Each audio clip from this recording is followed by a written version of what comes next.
All right, we'll go ahead and get started.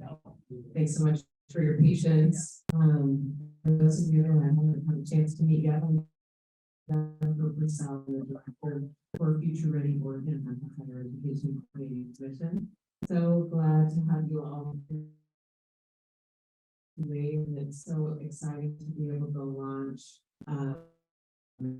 this industry consortium effort focused on expanding and diversifying the technology workforce in Oregon. Really excited about our agenda today, your time and talent to this work. A couple of housekeeping items. This is a public meeting, although right now they can't hear us. We are broadcasting on Zoom, and the meeting will be recorded. There may be members of the public listening in, and we're working on getting that audio connected. But just keeping that in mind, it will be important that we use the mic. We'll have a couple of folks. So as we're having conversation, it will be important that we use the mics in order to continue to pick up what we are talking about. Even if you have a voice that typically carries, we're going to normalize using the microphone today. Restrooms are right outside here. There is a code for the restroom. You'll see it on the wall here. There are 2 keypads. Make sure you use the keypad on the restroom door. That's the trick to get into the restroom. There is also Wi-Fi password, I think, in a couple of places around the room. So if you haven't been able to connect to that yet, there's a Wi-Fi password on the wall there. And we do have coffee and water and lemonade set up back here, and we will have lunches being delivered a little bit before our noon break. But to get us going this morning, I'm going to go ahead and turn it over to Director Ben Cannon with the Higher Education Coordinating Commission to provide some opening remarks and set the table for us here today. Thanks, Jennifer. Welcome. As Jennifer said, I'm Ben Cannon. Down on this side of the table too. I'm the director of Oregon's Higher Education Coordinating Commission. I need to know that affectionately called it. But some of you may know the state agency that's education and training on behalf of the state of Oregon with the state of the governor and the legislature. We're governed by a commission. That's where we derive our name from. And our commission chair, Terry Frost, is one of the sponsors of this consortium and the other 2 industry consortia that we're creating under Future Ready Oregon. Terry will be with you for much of the day. I'll be part of the morning.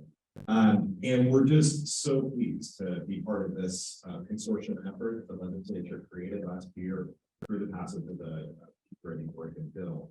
My role here is modest. I really thank you for giving more time and expertise and be part of this effort.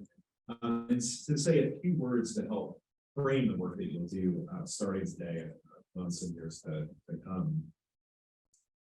You'll hear more over the course of the day about specifically the charter for this group and specific activities that you'll be up to. But I just want you to know how much the Higher Education Coordinating Commission is committed to supporting you. The team here, led by Jennifer, is committed to supporting you in the work of this consortium and how excited we are about the opportunities that presented to this consortium today. Our staff, especially Jennifer, have been involved in the development. We're involved in the development of the Future Ready Oregon legislation that created these consortia and did a bunch of other things, starting over a year ago from the very beginning, even close to 2 years, since that effort kicked off, led by the Governor's Racial Justice Council and the governor's staff, which included Jennifer at that time. And when this was essentially a whiteboard exercise, right? Thinking about Oregon's workforce needs, thinking about Oregon's racial justice needs, and how to bring the 2 together. And we take very seriously the Future Ready Oregon, including its industry consortia, are really organized around 2 equal principles. And those are, number 1, racial justice and justice for underrepresented communities. And number 2, meeting the state and industry's workforce needs in key sectors.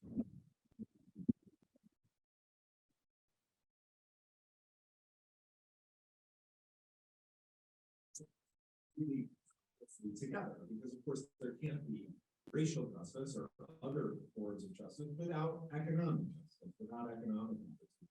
And we believe we can't meet the state's key workforce needs without expanding opportunity to communities that where we've not reached very well in the past. So these two principles reinforce and harness and drive each other. You're here in part because your leadership will help us to understand our current and emerging technology for those needs, right? We have education leaders here, industry leaders here, community leaders here who will help us as a team, help our folks who make grants in the space understand what those needs and opportunities are. I guess I mentioned funding. I want to sort of conclude with a couple of remarks about how different the approach that Future Ready Oregon takes to funding education and training is than what we typically do in the state of Oregon. This is a different model. So Future Ready Oregon established these consortia to help drive tens of millions of dollars, really hundreds of millions of dollars in workforce investment through a collaborative process that asks industry and educators and community leaders to come around the table and identify what those needs and opportunities are and to shape the investments along those lines. Contrast that to what we typically do in education and training to some extent with state resources, which is to sort of look at the institutions and the programs that we funded last year and say, okay, what's it going to cost to fund them this year to do, probably similar things. This is an opportunity, along with our other consortia, to really rethink how we invest in community-led, industry-led, educator-led, and collaborative partnerships to meet the workforce needs of the technology sector. And we're just really excited to see what can come and how that may, over time, drive additional state investment and additional state thinking about how to support education and training in Oregon. So again, really appreciate that you're here. Really excited for the agenda. We've got a great staff team at the HEC to help support this consortium. We've got great leaders of this consortium who are volunteering their time and extra time to help our team put together these meetings, and really appreciate theirs and for service to the consortium. Thanks so much. Thank you, Ben. All right, next we're going to have some opening remarks from the chair of Oregon's Workforce and Talent Development Board, Ed Mercer. Thank you. Good morning, everyone. I am so excited to be here with you at the kickoff for this milestone launch. You are setting the course and the pace for the good work ahead, both for this consortium, but also looking away through the collaboration to drive outcomes that will directly shape and influence our workforce and economic development, similar to what Ben just was sharing.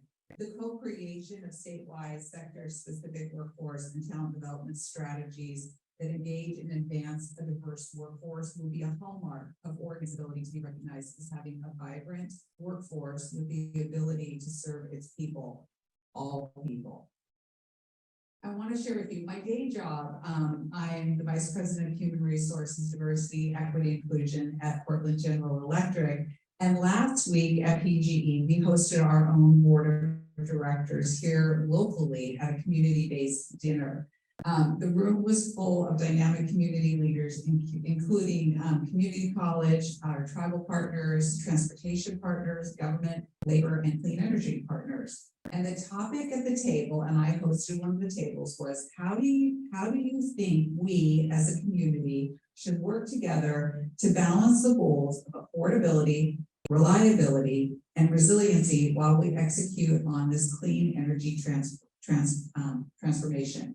And so, of course, like that makes sense. You're like, yeah, you're PGE and you're supposed to be doing this, etc. So without exception, guess what came up at every single table? So you would think, oh, keep the prices low and keep the green, etc. What do you think came up at every single table? Workforce. Everybody's like, and they're all talking about workforce. This is your time to shine. I'm like, so when I think about the work that you're embarking on today, I'm reminded how critical each one of you are to this work. Our communities are counting on you to drive a thriving Oregon, and workforce is paramount to that. What will make this work and this group so effective is the convening of employers, industry leaders, education, training providers, labor organization, and community partners, a diverse group of people. Your work is timely, especially in light of the hyper speed at which technology, AI, are now part of our lives day to day. Our ability to shape the workforce to be responsive to and plan for the incredible and unknown changes that lie ahead is really important. You are difference makers. The work ahead will not be easy, and you will likely encounter barriers, frustrations, and perhaps even conflicting priorities. Just going to put it out there and be pragmatic about that. But I want to encourage you to use data to support your work. Look for quick wins and don't be afraid to illuminate the gaps in our system. And please push forward. This work is critical and urgent. Counting on you, and so appreciate your commitment of your time and talents. Thank you so much. All right, before we go to a couple of important folks who will introduce themselves, I just want to point out a couple of additional resources that we have in the room today. A number of staff members who, it looks like many of them stepped out of the room right when I was going to introduce them, but if you guys would just wave, these are members of the Future Ready Oregon team who are here to help today. Also Todd Nell, Workforce and Talent Development Board Director, and there are support folks out in the hall. But this day and all of the work with the Industry Consortium would not be possible without their support. So thank you all. And I also want to just take a moment. We're going to hear more from the executive leadership team later in the agenda, but I wanted to make sure and introduce folks at the head of the table with me. Ben Katterman from NVIDIA, also a member of Oregon's Workforce and Talent Development Board, Dr. Lisa Scari, president of Mountain Community College, and Skip Newberry, president and CEO of Technology Association of Oregon. They have been instrumental in helping us really pull together this group today. So thank you to all of you, and they will be providing some additional remarks and introductions a little bit later. We also have some facilitation support, and I'm going to turn it over to Erin Sparks and Turner Odell, who will be introducing themselves and their plan for us today. So Erin, take it away. Great. Hi, everybody. I'm Erin Sparks. I don't think it's not. There we go. Okay. Sorry. I'm Erin Sparks, president of Sparks Policy Group. I'm a consultant. I work at the intersection of workforce development, economic development at the federal, state, regional level. I have a lot of experience in helping states and regions launch industry-led partnerships. I work closely with colleague Lindsay Woolsey, some of you may have met, of the Woolsey Group and the Institute for Networked Communities. That group of consultants working with the Institute for Networked Communities has launched industry-led partnerships in over 20 states in the country. In addition to my experience at the regional level with next-gen partnerships, I previously worked at the National Governors Association on state level policy. I was actually remembering this morning being in Oregon and working on a project to help expand professional science master's degrees. And I think that was like 15 years ago. Hopefully they're still alive and well. I worked at the federal level at the U.S. Department of Commerce for Secretary Penny Pritzker during the Obama administration, or as her senior advisor on manufacturing policy, and again worked with a lot of industry-led groups in that work with the National Advisory Council for Innovation and Entrepreneurship, the U.S. Manufacturing Council, the White House Subcommittee on Advanced Manufacturing. I recently worked with the state of Pennsylvania on an industry-led manufacturing advisory council that provided 3 game-changing recommendations in having Shapiro administration. So I've worked in a lot of states, a lot of regions with industry-led partnerships, and want to talk a little bit, kind of set the stage for what we've seen that works. And I think what's different and new is doing this at the state level in a different way. So I'm excited to be working with you all, excited about the day we have. I'm also going to give a little bit of an introduction to the day. But I want to start by talking a little bit, just a couple of minutes about industry-led partnerships, industry-led advisory councils, why they matter, why we're here. You are all aware of how significant an investment future-ready Oregon is. So I want to say kind of at the outset, your input and expertise matter enormously to the success of this initiative. I would talk a little bit about what does a successful industry-led partnership look like?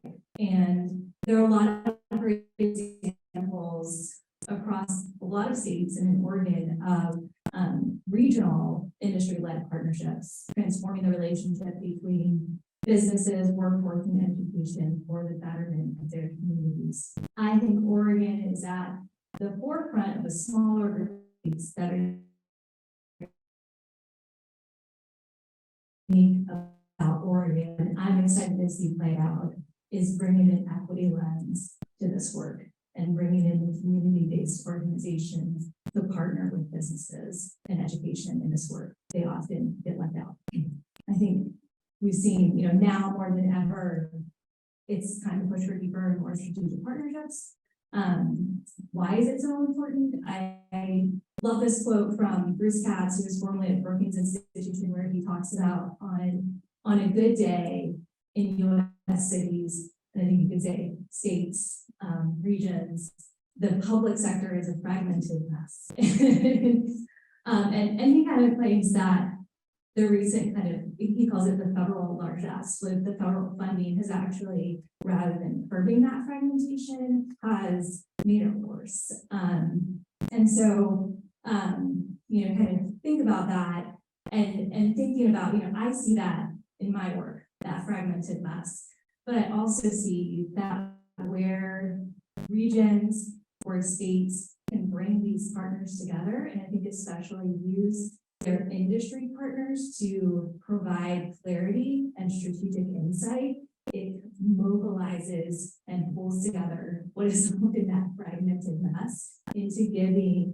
a vision and a purpose and a way to move forward in a way that benefits communities, benefits people, and bringing in that perspective from community-based organizations who have a unique insight into how to connect historically underrepresented populations. There's a real opportunity to improve communities.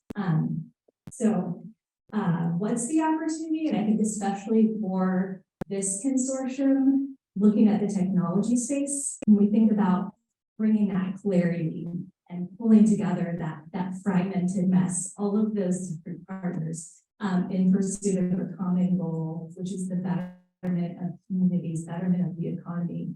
And we're looking in the technology space in particular, and our panelists will get into this, but I think it's worth saying at the beginning, the fast changing nature of technology and the need to respond quickly to emerging trends in technology impacts companies in all economic sectors. And I think that's something we want to talk about today and think about today. But it's really, again, emphasizing the importance of your input is that you have a voice in helping the people of Oregon to be prepared, not just for jobs in the tech sector, but for jobs in all economic sectors. And as technology changes, be able to anticipate what they need to do to be prepared for those jobs, for their well-being and for the well-being of the economy of the state. So I know the industry members are kind of spread out. I do want to say kind of one word to the industry members of the consortium. You have a role today in helping this consortium stay action-oriented and sustainable. We need your strategic insight. And I think one thing I've seen with these types of groups is that when they fall apart, it's when the business leaders kind of lose interest or lose that role in providing that strategic vision. So everyone here is important there's an especially important role for those businesses to help set the strategic vision and share your insights. What I've seen makes industry-led partnerships successful, especially at the state level, is that they have a clear mission with a reason for continued existence. And it's usually a mix of policy, strategy, and program implementation, which is a great way to describe basically what's in your charter and what Future Ready Oregon is. They have strong leadership, which you all are set up well with, and they have professional staff. So you have a very solid foundation starting off. And I think you see that as we move through the day. As a consortium, you have kind of an immediate short-term charge to provide recommendations on Future Ready Oregon funding opportunities. And that's something Jennifer's going to be talking about. And she's going to be talking about the objectives of this consortium. I want to set up for you all that there are some short-term objectives, and it may feel like a sprint at first. But it's a sprint that's going to lead into a marathon. And so keep that long-term perspective in view as well, and know that the intention is for this to be a consortium that lasts beyond its initial charge, and then becomes the go-to place for making strategic policy and funding recommendations to address gaps and opportunities.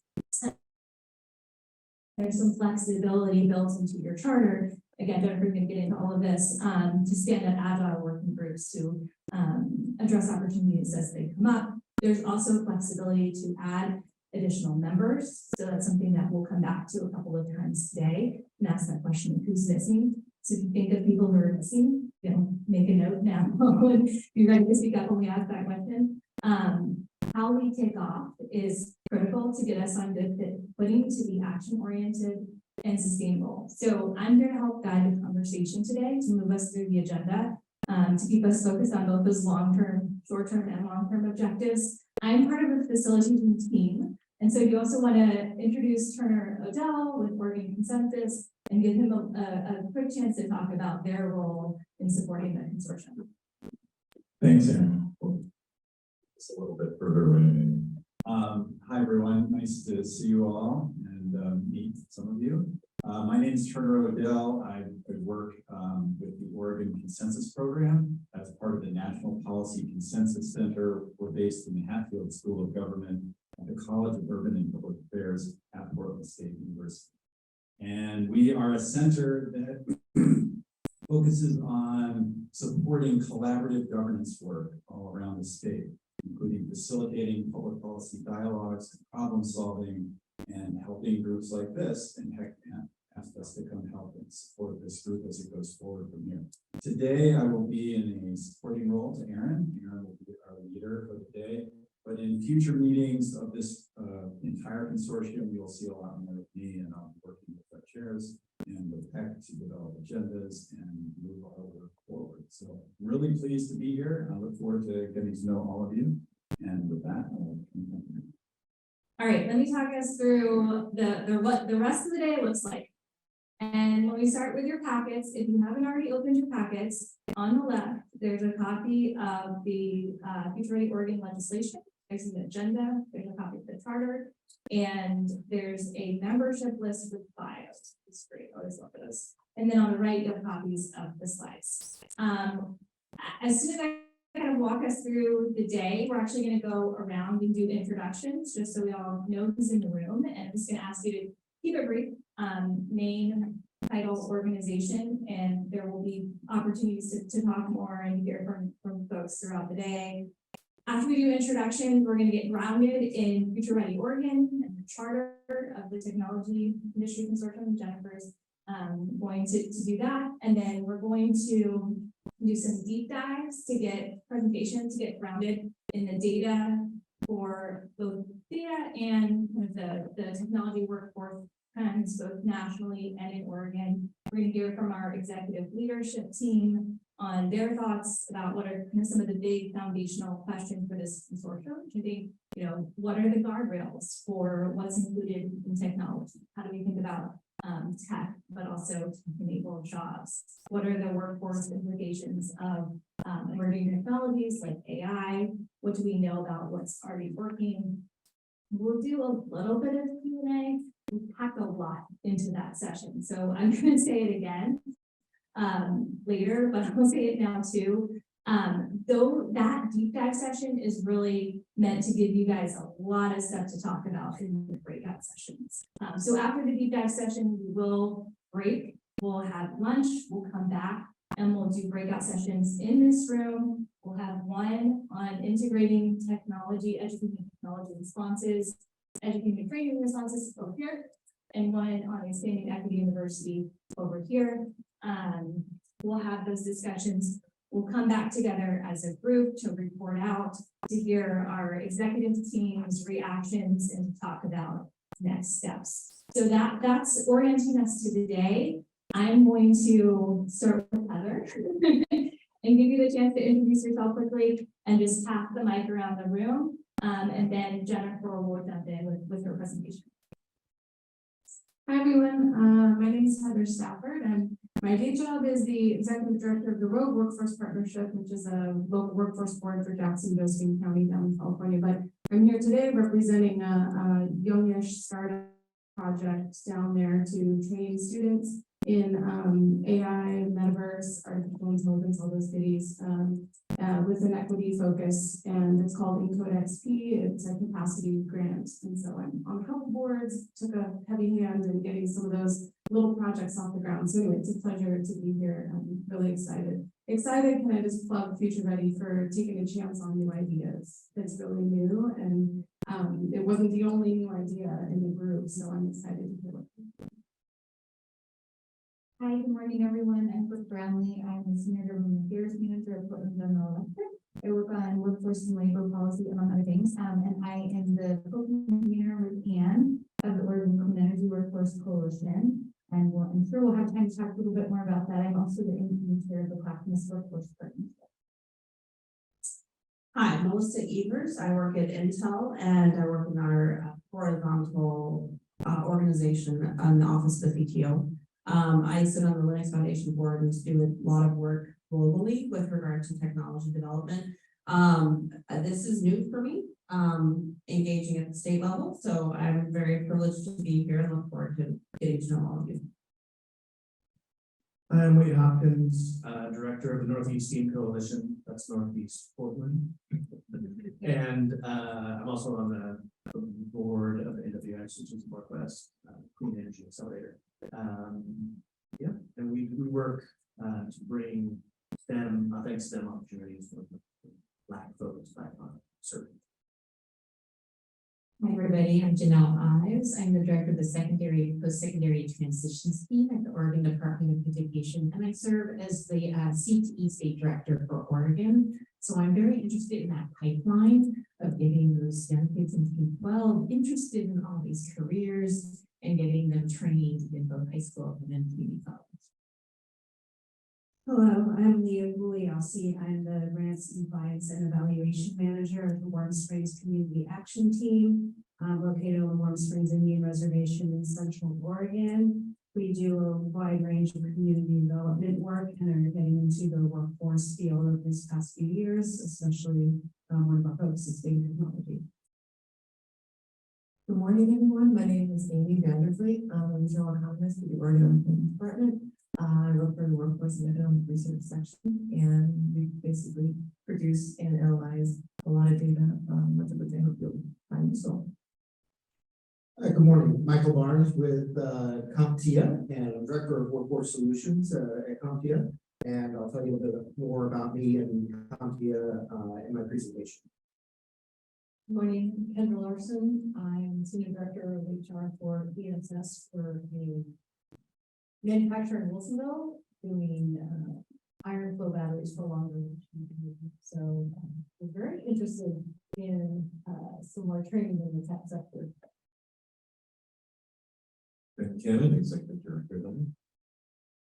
Jennifer Purcell, Director for Future Ready Oregon at that. Skip Berry, President and CEO, EAO.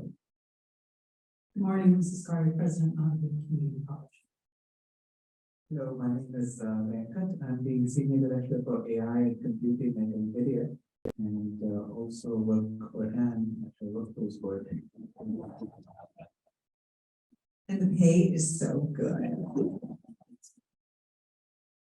Morning, Andrew McGough, I'm the Executive Director of Work Systems, which is the workforce board for the city of Portland and Washington and Multnomah County.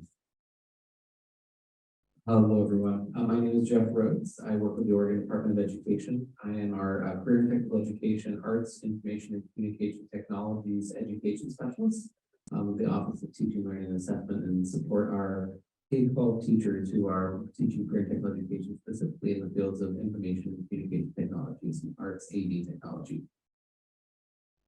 Hi, I'm Corinne Bouchard. I lead the recruiting efforts on the Consortium here in Oregon, tech manufacturing for audiovisual campus. So my participation is a little bit self-serving. That's how I'm going to catch people a little bit further on or earlier in their education and make sure that they're taking this course in the future and make sure that we still have Good morning, everyone. My name is Robert Westerman. I'm Business Manager for International Brotherhood of West Florida, Local 932 on the Oregon Coast. One of my other duties is chairman of the City Inside JETC. Both those capacities have been in for many years. I take great pride in turning off the street applicants at the training level electricians while awarding. I also say as vice chair of the Southwest Oregon Workforce Investment Board. Hello there, I'm Mark Hetz. I'm the Executive Director for Health IT Commons, a public-private collaborative focused on technology solutions that bring payers and providers across the state of Oregon together on a common to address common problems. Also, a Senior Research Director for the Advisory Board, which is a national research company focused on healthcare.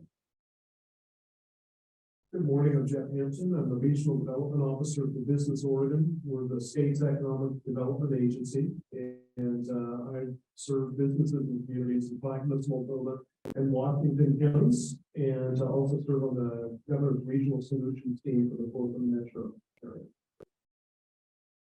Good morning, I'm Susan Jefford, I'm the provost at Portland State University.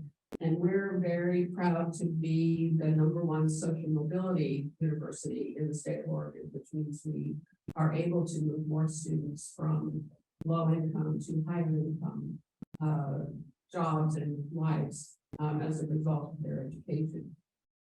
As part of that, one of our important goals, and to go back to, I think, many of the emphases that we talked about earlier in terms of that, we are on the verge of being the majority of the institution. So in terms of workforce development, we'd be extremely thrilled to participate in meeting the goals of this group as well as the state of Oregon to have more minority population participating in the workforce.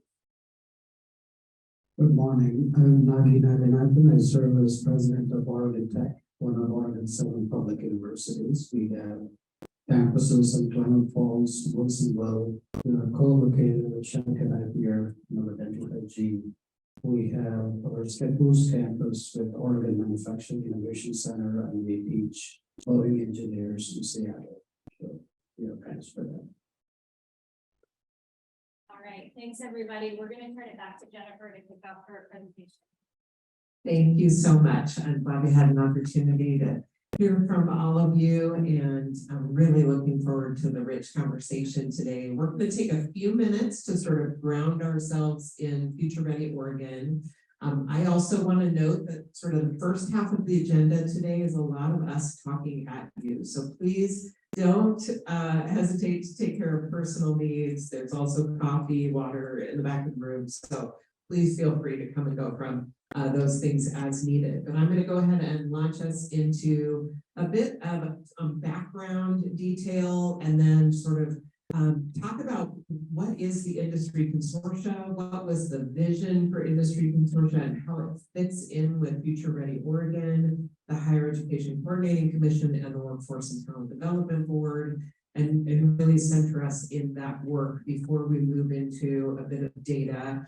I will, I'm going to move through the slides fairly quickly, but I want to make sure we all have same working foundation around that information. For some of you, this will be repetitive information that you've heard before, and for others, this may be brand new. So don't hesitate to ask questions. And there are slides, as was mentioned, in your packet. Next slide, please, Lily. Thank you. So taking a step back, I just want to talk about the origin of the Future Ready Oregon legislation. As was mentioned, Future Ready Oregon originated in the Governor's Racial Justice Council, and heading into the 2022 legislative session, a work group was convened, including education, workforce, and community partners, to really develop a comprehensive workforce investment proposal. And in 2022, the Oregon State Legislature passed what was Senate Bill 1545, providing a comprehensive $200 million package of investments.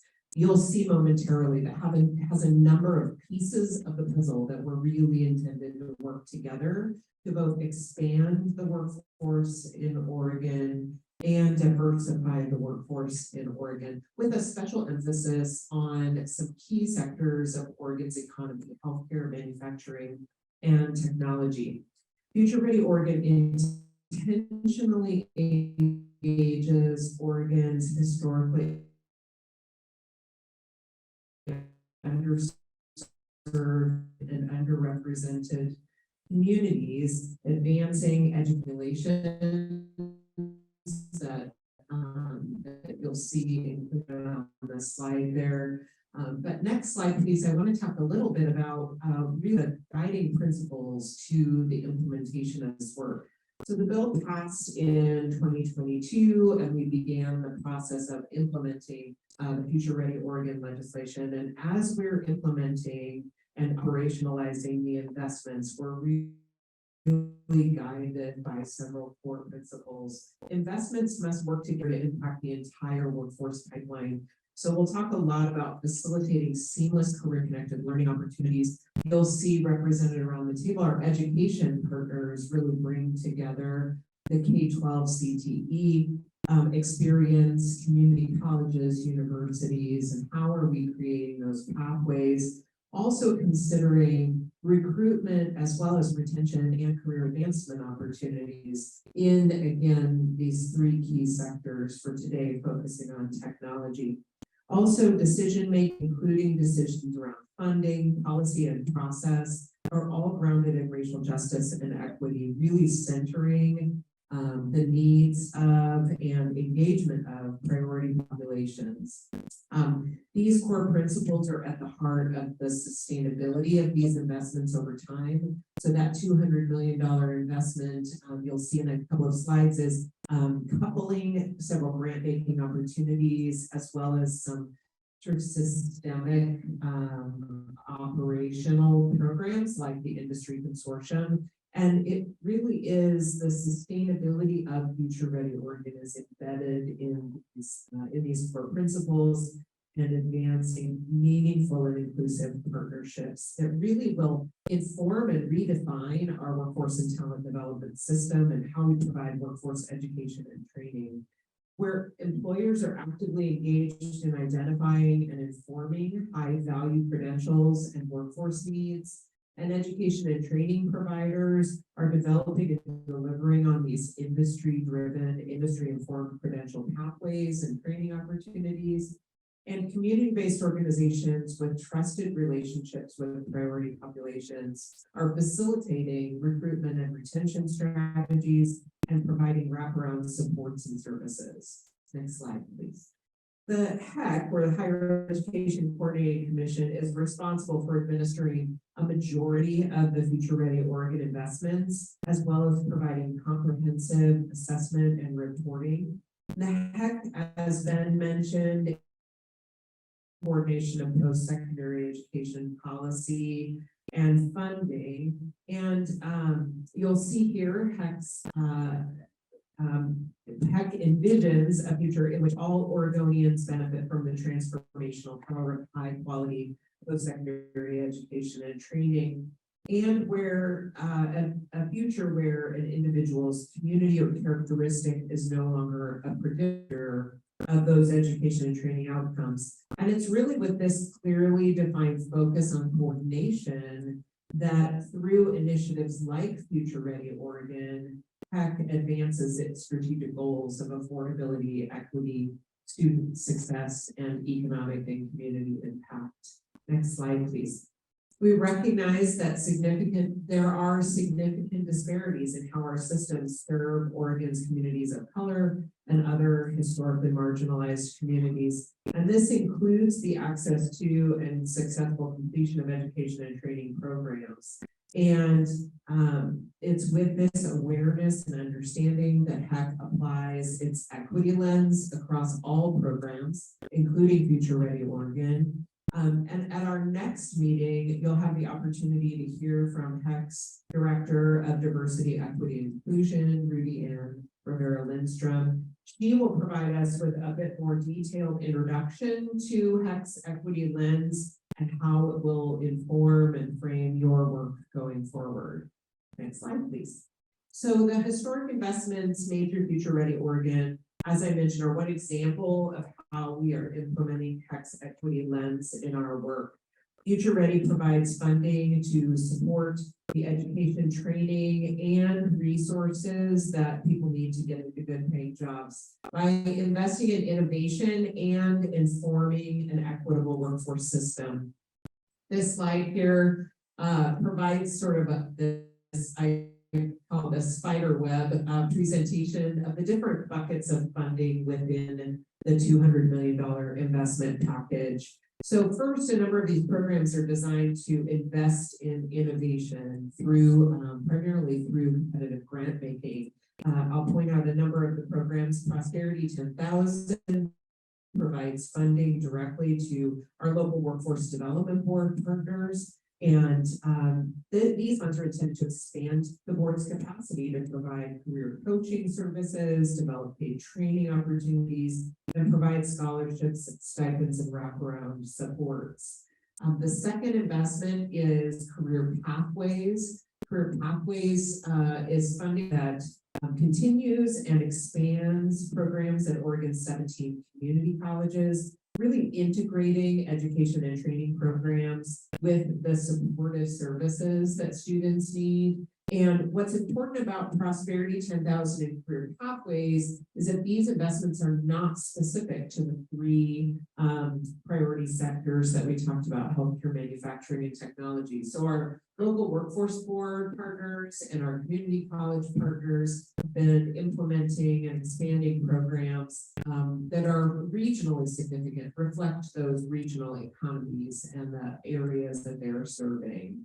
The next investment in Future Ready Oregon is credit for prior learning. These grants were awarded to 14 community colleges and 5 public universities across the state to expand credit for prior learning programs, which assess and award academic credit for a variety of work and life experience, such as military training, significant work experience, as well as formal and informal education and training from institutions in the United States and other countries. And the largest investment in Future Ready, you'll see at the bottom of the spider web, is the Workforce Ready grants. This is a $95 million investment in competitive grants, and we'll talk a little bit more about these programs intended to fund the creation and expansion of education and training programs in those 3 key sectors, expanding organizational capacity to provide workforce development services and provide direct benefits to individuals. These can include earn and learn opportunities, as well as stipends to pay for education and training costs, job readiness supplies for wraparound supports and services. And then I'll note that some additional funding is being administered by our partners at the Youth Development Division in terms of youth programs, and then Boley, Bureau of Labor and Industries, had some funding to expand registered apprenticeships. The last 2 sections I want to draw your attention to are the portions of the Future Ready Oregon investment that are intended to inform an equitable workforce system.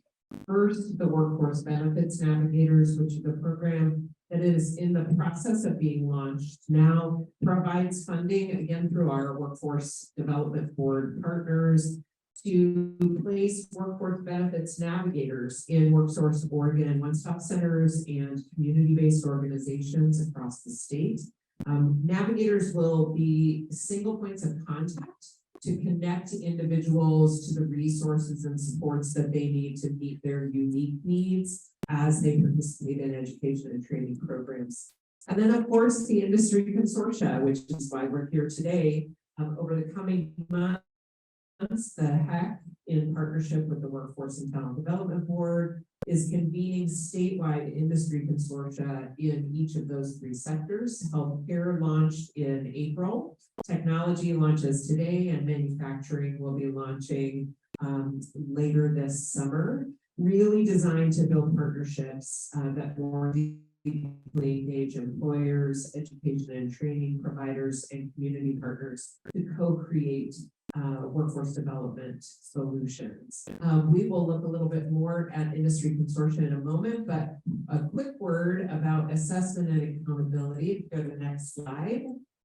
Our plan, as I mentioned, the HEC is responsible for the overall reporting and assessment on the Future Ready Oregon investments, and a little bit about our approach to this assessment and accountability. The plan really centers around two intertwined questions that guide all of our reporting and data collection. First, does Future Ready Oregon lead to greater economic security?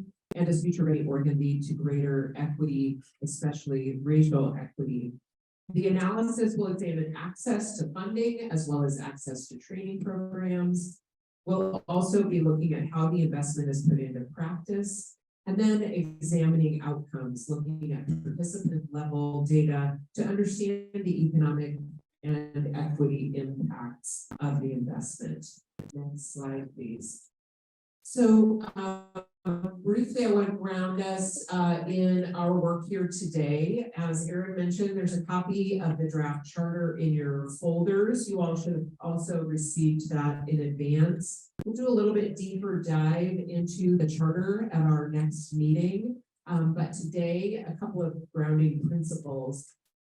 As we've mentioned, the industry consortium were really envisioned to be the forum for building partnerships that engage this sort of three-legged stool of employers, education and training providers, and community partners to think about workforce and talent development more holistically.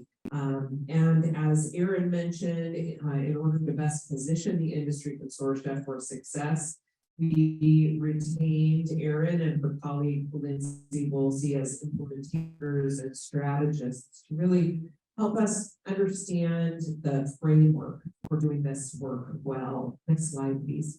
Industry Consortium will provide a forum for consistent employer engagement, comprehensively understanding business needs and industry trends. This will also be a place where industry leaders and public partners can share ideas and collaborate and innovate around complex workforce challenges, and a forum for the intentional integration of Oregon's talent systems and economic strategies. We expect this space to build on local and regional investments while advancing a statewide sector-specific lens that aligns with Oregon's economic agenda and providing consistent integrated workforce supply and demand data, which you'll have the opportunity to hear from some of our speakers in a moment. Next slide, please. In terms of structure, you've heard from Erin and Turner a bit about their role as facilitators. Additionally, the work of this consortium and its working groups will be supported by HEC's Future Ready Oregon staff. We expect to be hiring a technology industry consortium policy analyst We're currently recruiting for that position. And as you'll see here, sort of structurally, your executive leadership team, which includes the folks I've introduced here to my left, Skip, Lisa, and Venkat. Your executive leadership team is responsible for really acting as subject matter experts and innovative thinkers, as well as providing practical guidance to staff around deliverables and working group outcomes. And as consortium members, we expect that you all will assess the statewide high-tech workforce needs, skills standards, and career pathways, informing strategic policy and funding recommendations. And as we talked about, identifying those gaps and opportunities where we can really make a difference. These recommendations will be informed by working groups. We're going to launch some of that work here today. And it's expected that these working groups will meet more frequently to sort of dig into the details of integrating education and training responses to the industry identified workforce needs and expanding equity and diversity in our recruitment, retention, and career advancement strategies. Next slide, please. In terms of timeline and outcomes, as was mentioned in the short term, which is really through the balance of this year, we expect that this consortium will inform PEC's Future Ready Oregon funding opportunities. And it's expected that this group will reach consensus around the first set of recommendations by the end of this year, maybe early into 2024. As you see the meeting 3, we have identified January as a potential meeting date. Really better understanding those high-tech workforce needs, identifying what are our education and training assets, and recommending funding strategies to address gaps and opportunities. In the longer term, which you've heard from both Director Cannon and Chair Mercero, in the longer term, the consortium will serve as advisory to the state's Workforce and Talent Development Board, again, providing a statewide lens around sector-specific workforce needs and strategies, informing policy and funding in the longer term. Following today's kickoff meeting, we anticipate the full consortium will meet quarterly, likely beginning in August. And again, the working groups will meet more frequently than that. I think the next slide is my last. I just want to wrap up by talking briefly about the funding opportunities. So as you work towards that first set of recommendations, it's important to understand that Future Ready Oregon was funded both through general fund dollars and federal ARPA dollars. The general fund investment had to be spent by the end of the biennium, which is the end of this month, and HEC has fully obligated nearly $50 million in general fund program investments. We are just starting to award grant funding in the ARPA funded investments, and you'll see that in the right pie on the right. The significant portion of that is the Workforce Ready grants that I mentioned, and this is really where the industry consortium come in. An initial round of Workforce Ready grant funding was made available for the first $10 million, and I'm looking forward to, I know we have a couple of great recipients in the room. We'll provide opportunities for you all to hear from some of those programs in subsequent meetings about how they've been able to expand capacity to really explore innovative approaches to workforce development and technology. We awarded 41 projects funding across the state. Those were awarded to community-based organizations and workforce service providers, and just recently announced the second round of funding for Workforce Ready grants. Those applications will be accepted through June 23rd. And where the first round of funding focused on capacity building, this second round of funding is really intended to build on partnerships, workforce education and training programs that again engage employers, education community partners. it is the balance of the Future Ready Oregon Workforce Ready Grant funding that we anticipate the industry consortia will directly inform. So your first set of recommendations that we identified coming out towards the end of this year, beginning of next year, Turner and his team from Oregon Consensus will help us move towards that outcome. It is those recommendations that will inform the subsequent rounds of Workforce Ready Grant funding so that we can really be strategic in addressing gaps as well as advancing opportunities. So again, I can't thank you enough for contributing your time and talents to these conversations today. Erin walked us through the agenda. I'm going to go ahead and turn it back to her so that we can move into some of the meat of our agenda today. But were there any questions about Future Ready Oregon and sort of this initial grounding in what brought us here today?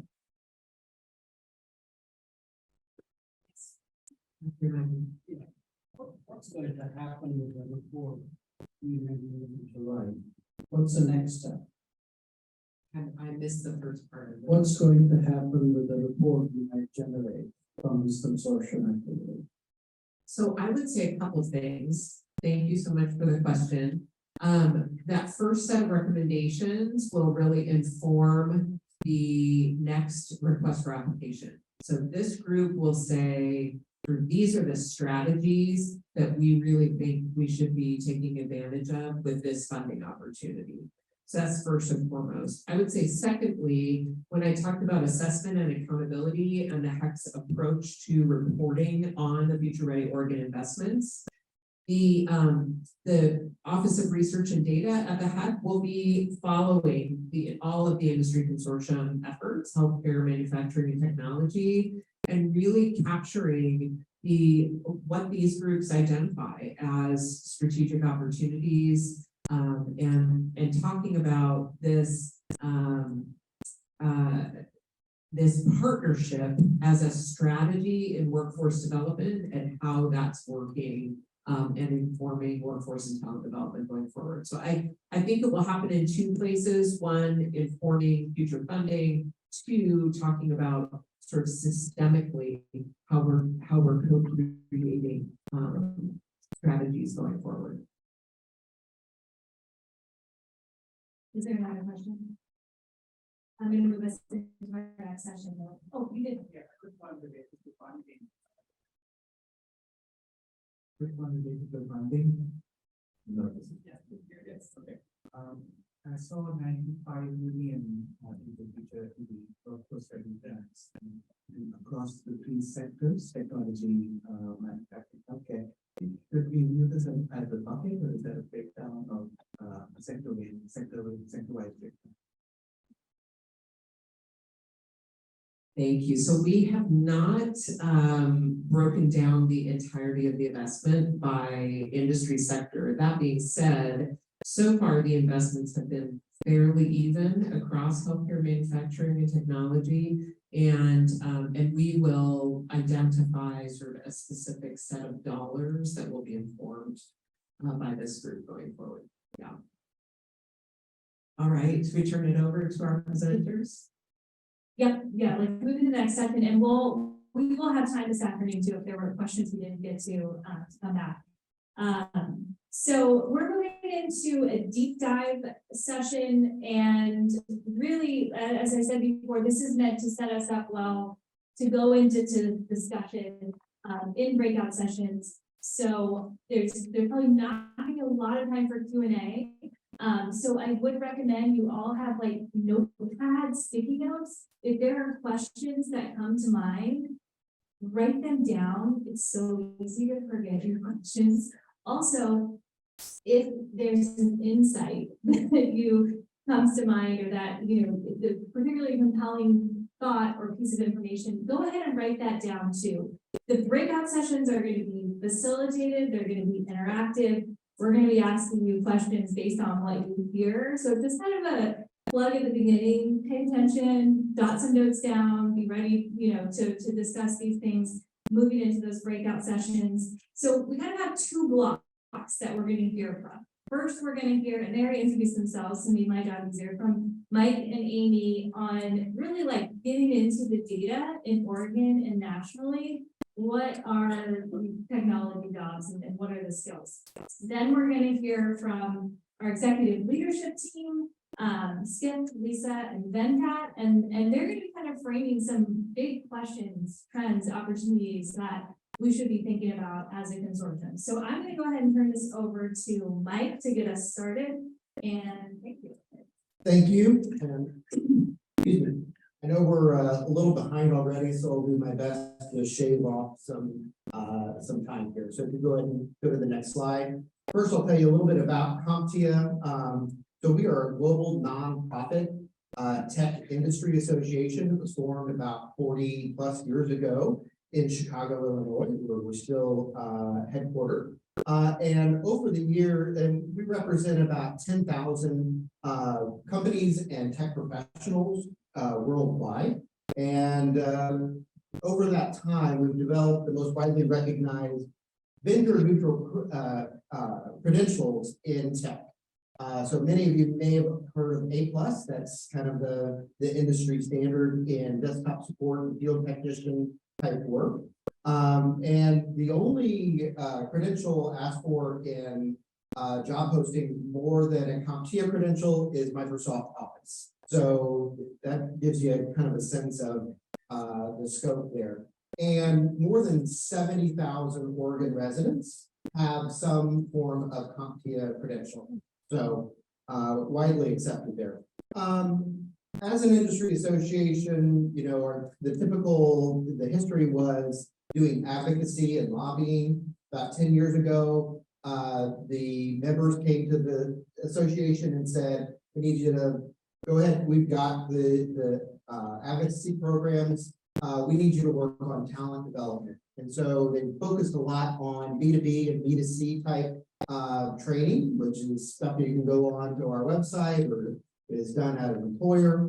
And then about 3 years ago, they said, well, okay, that's going well, but now we really need you to focus on economic mobility and diversity in the tech workforce. And so that kind of brought on in 2022, the Workforce Solutions team, which is really focused on how do we work for those communities that have been left behind, that are you know, economically distressed or educationally distressed, and build career pathways for folks in technology.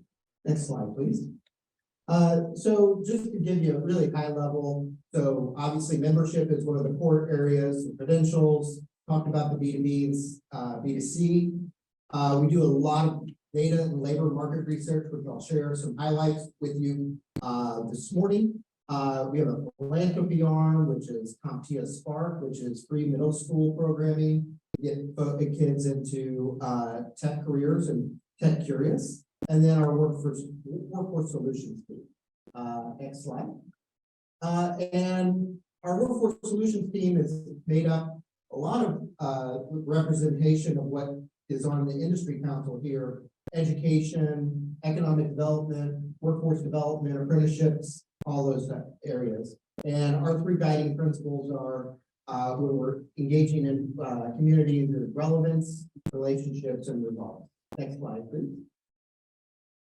And so next I'll share with you the state of the national tech workforce. If we go to the next slide. So in 2023, the tech employment is going to be a little less than 7 million in North America, 5.78 in the United States, and 1 million in Canada. Next slide, please. And in 2022, we added about 244,000 tech jobs. And we define those as both tech industry and tech enabled jobs. And so when you look at our monthly workforce report, and I'm sorry, I don't have the stuff on the tip of my tongue, but last month, the the new tech employer was Bank of America, for example, and not Google or Microsoft. And when we look at the tech employment landscape, you know, you've seen a lot of probably headlines about big tech companies laying off, 10,000 people. And those generally have been not in tech roles, but generally been in marketing, HR, recruitment, those types of things. Next slide, please. And so we do see a slight slowdown from that 244,000 to 205,000. But we still see, and those are net new jobs into the industry. So that's not only replacement jobs, but net new. Next slide, please. And just taking a comparison of the overall unemployment rate, which 3.9% for the nation, which is incredibly low, but in the tech workforce, we're down to 1.5%. So you tech employers already know how tight that is. Next slide. One of the key areas that we look at is diversity, and we'll share a little bit more diversity information later, but this is just an example. Women only make up 26% of the tech workforce, so how do we help drive more women and minorities into tech?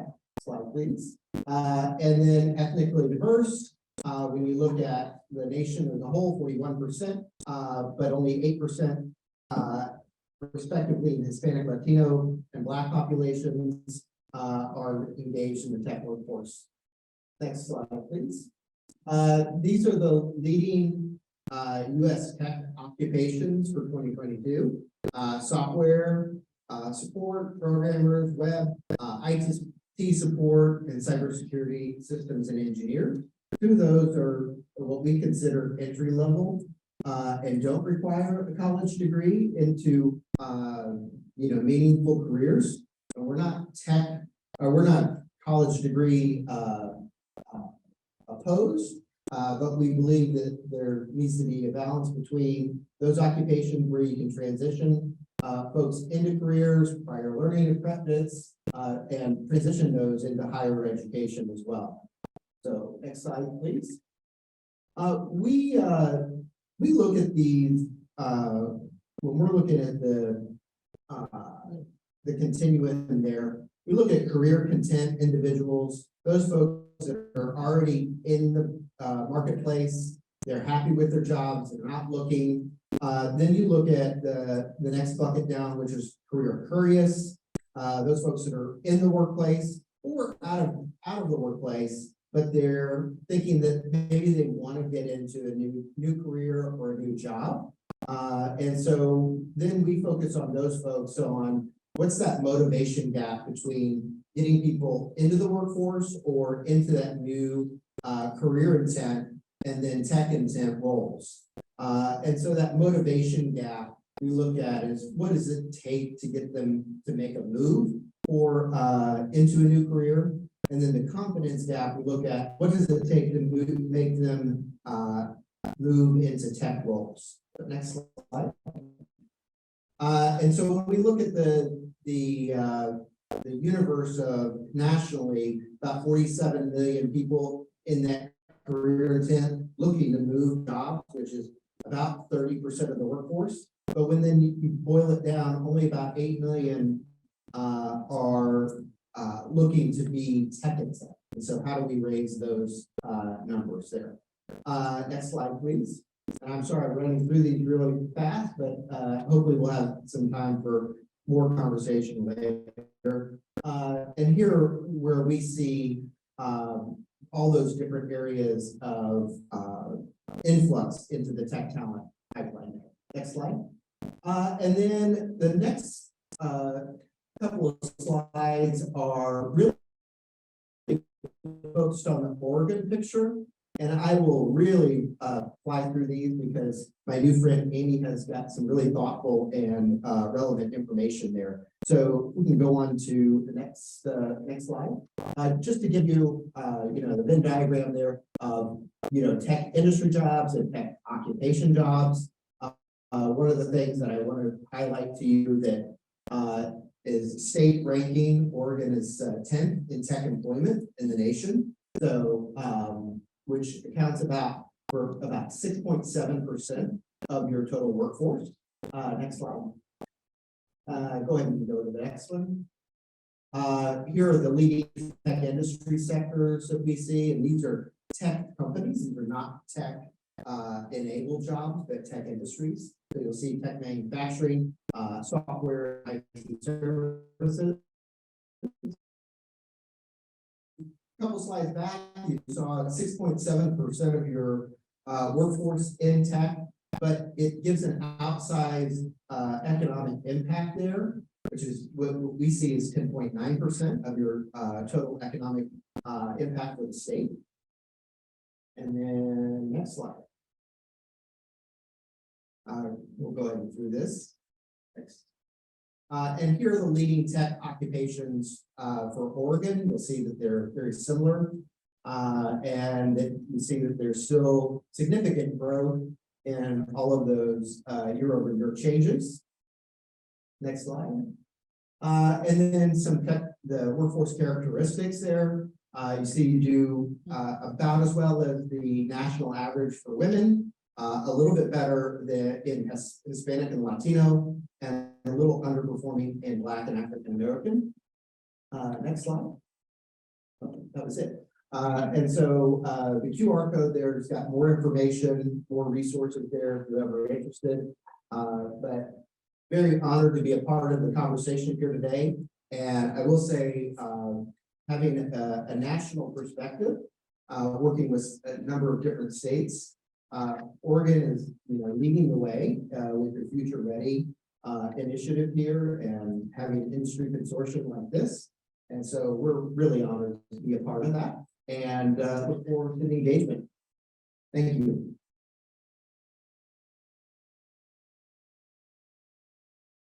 So I prepared to talk for 15 to 20 minutes, but I was mistaken. I only have 10 minutes, so you're welcome. I still will do an overall economic update for Oregon as a whole, and then I'll dig deeper into the high-tech industry. So next slide, please. And I'll blast through the statewide economy situation so I can focus more on high-tech. But just to give you a quick update on Oregon as a whole, as of January this year, the state recovered all of the jobs that lost during the pandemic recession. We lost over 280,000 jobs. We recovered all of them as of January, and we're about 4,500 jobs above that level at this point. And the numbers come out on Wednesday, and no one's had information here, but I do think given trends and everything else that we'll see more jobs added in the economy over the last month. Not all industries have recovered equally. Some industries are still trailing, like retail hospitality and financial activities that some of the states have come back, but then it continued its long-term decline last year.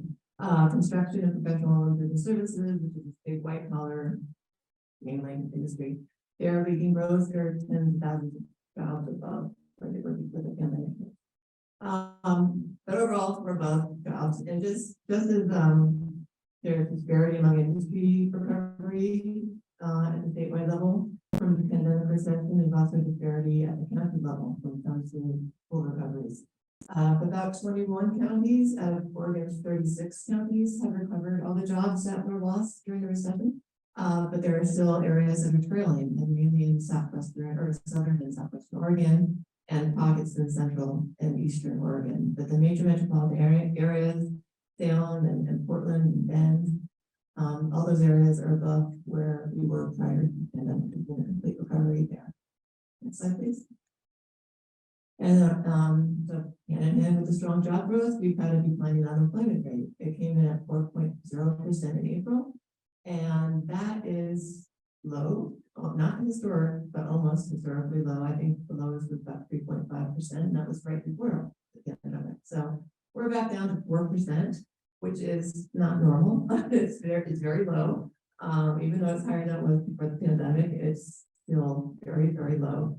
And there's only been about 3 times in the last 30, 35 years where it's been this low. So there's a tight labor market out there. It's my point. Next slide, please. And then again, to do a geographic breakout, sorry you can't see this, but this is in your packets. These are all of Oregon's counties and their respective unemployment rates. And to show you that all counties are near historic lows when it comes to unemployment rate. I think about 13 counties are within a 0.5% of all-time lows when it comes to unemployment. And 4 or 5 are more than a percentage point above their all-time lows, but still historically relatively low. Next slide, please. And then the final thing I'll mention is our labor force participation rate. It's been declining for decades.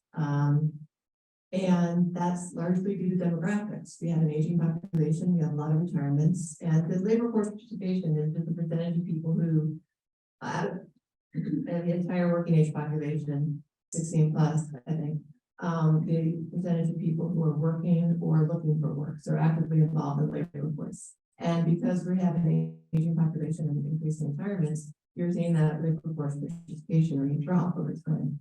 And it plummeted during the pandemic recession, that's the price there, but it's come back, and it's come back high to a point that's higher than it was before the pandemic hit. And it also, up until the last couple months, it was also higher than the national labor force participation rate.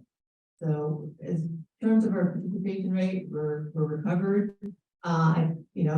Looking out long term, I don't expect it to go back up again because, like I said, demographics is keeping this low or keeping it from growing because we still do have a lot of retirements coming up in the future, and we also have slowing immigration, slowing population growth, and that's going to keep labor force participation on the lower side. Next slide, please. I'll skip. This is job vacancy survey. Another way of saying we have a really tight labor market. Vacancies all-time high after the pandemic, but they've continued through the last quarter of last year, which is not up here, but it's still quite high. A lot of vacancies, historically high, and about 6 or 7 out of 10 vacancies reported by employers they consider difficult to fill. So it's, again, tight labor market. All right, next slide, please. So now there'll be a quiz on what I just said because it's flat and throw it. I know you found the notes and ask me questions there. But now I'm going to talk about the high-tech industry in Oregon. And first of all, I want to make clear that our definition that we use at the Oregon Employment Department is different than what Mike and CompTIA use for their high-tech analysis. There's about 75% overlap when it comes to employment. We each have the core manufacturing industries, we have software, we have the computer system design. CompTIA has telecom and data warehousing, and they also pull occupational data from other industries. And Oregon Employment Department and the Bureau of Labor Statistics, the federal agency. We add aerospace and pharmaceutical manufacturing, and we add scientific research and development, and we add architectural and engineering. So 75% common, and that's why you'll see some differences in the numbers because it's a slightly different definition. The way we define it is that, and this is coming from the Bureau of Labor Statistics back in the early 2000s, a guy named Hecker decided that instead of just calling an industry just looking at the industry itself and saying high tech, like semiconductors, obviously high tech. What he did is like, well, let's define it by the STEM concentration. Let's look at industries in occupational lens. And if industries have a high percentage of STEM occupations within them, then I'm going to consider them high tech. So the national average when he was doing this, and it's been pretty consistent over the ensuing years, the STEM employment was about 6% of all employment across the United States. So he said anything above 2.5%, concentration of 2.5 times that 6% would be considered high tech. And anything above any industry that had 5 times that concentration of STEM would be considered core high tech. So you have peripheral, which is 2.5, and you have core, which is 5 times the national average.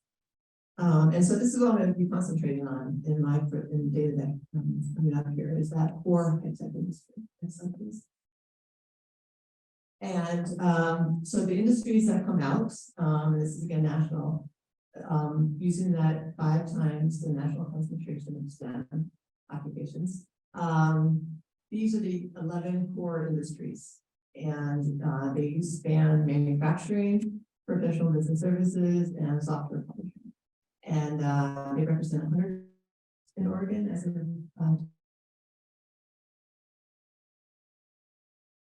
again, disproportionate impact, 12% of in terms of the economic impact, billions and billions of dollars in payroll. Next slide, please. So grouping those 11 industries into kind of the three broader categories, you have a little under half of these employment in manufacturing, a little under half in professional and business services, the white collar areas, and then you have the rest in software publishing. And if you were around or followed our analysis of high tech before we changed this new definition, we had an old definition of this industry base, and it was those three main industries of computer and electronics manufacturing, computer systems design, and software publishers, and that was it. And that was about, it turns out to be about 73,000 jobs in 2022. But when you add the other industries based on this new definition of tech, which incorporates the occupational analysis of industries, you add those four digital industries, that's where you get the 102,000 jobs. So it's a lot more inclusive and it's more nuanced in how it defines high tech. Next one. This is the employment trends of this core high tech industry over time here in Oregon. It's not recession proof. You can see it took a dive in the Great Recession, but it recovered within a few years and then has continued to grow since. It was not nearly as impacted by the pandemic recession as most other industries. And it's since right before the Great Recession, it's added about 30,000 jobs, or a growth rate of about 22,000, so growth rate of 30%. And to put that in perspective, next slide, please. This is what it looks like compared to all industries. So all industries is the blue, the core high tech is the red, and you can see that high tech tracks pretty closely when compared to all industries when you look at job growth. Usually outperforms a little bit, sometimes underperforms, but overall it tracks very closely. And then you can see how it was not as impacted by the Great Recession, by the pandemic recession. Next slide, please. But what's really propelling the growth here is the non-manufacturing component. Remember that pie chart I showed you earlier had the manufacturing and the other two components. The non-manufacturing components of high tech, the software, the scientific R&D, the computer systems design, those components have propelled largely the growth in the high tech industry over time. The manufacturing component has also grown, and as of the end of 2022, it was above, or it was in positive territory. It was lagging for a long time there. So that's also contributed to growth. But these numbers are only through 2022. And I know that I can't update this whole sector with 2023 data yet because we don't have it, but we do have some data. And I know that at least the semiconductor, computer, electronic products manufacturing sector has lost about 900 jobs so far this year. So that line, once I graph 2023, was a little bit. But overall, still, as a whole, for high tech growing fast and outperforming all industries by quite a bit. And then this is just another kind of zeroing in on how it was or was not affected by the pandemic. It only lost about 2% of its jobs during the pandemic, whereas the economy as a whole lost about 14% of its jobs. It didn't really do much in 2020. It didn't decline much, but it didn't grow much either. But growth started to kick in 2021, and it made a full recovery from the pandemic by the middle of 2021, and then it hit its peak last August, and since then it's declined a bit, leveled out, and probably declined a little bit again in 2023. This is what core high tech looks like. The companies in Oregon, there's high tech in every county in Oregon except, I'm not going to quiz you on this one, but it's Gillum County in the upper central east side part of the state. That's the only county that doesn't have a core high tech firm coded, at least in our data. But it's centered, clustered obviously around the state's larger metropolitan areas in Portland and the Willamette Valley and down in the I-5 corridor in Southern Oregon. And then also you have a cluster, it's quite a strong cluster in Bend in Central Oregon. But again, throughout the state. Next slide, please. The manufacturing part of high tech, though, it looks a little different. It's definitely in a west side of the state kind of thing. It's definitely in Portland and Willamette Valley, with again a little bit of activity, significant amount of activity down in Southern Oregon and Bend, but not so much on the east side. Next slide, please.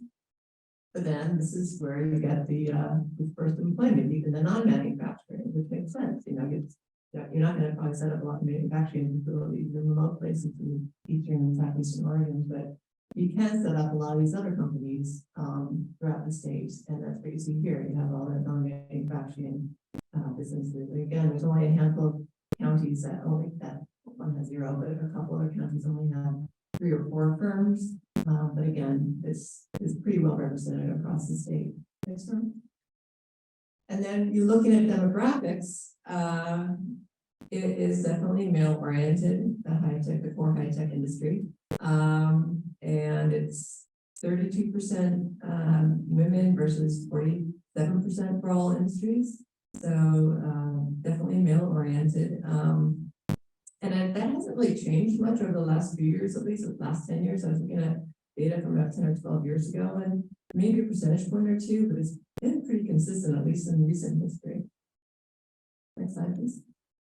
And then if you look at the age of the high-tech workforce, you don't see a lot of young people, and that's probably largely, if not entirely, due to the fact that most of these occupations require something more than a high school education. So you don't have a high school diploma only folks, young folks working in this industry.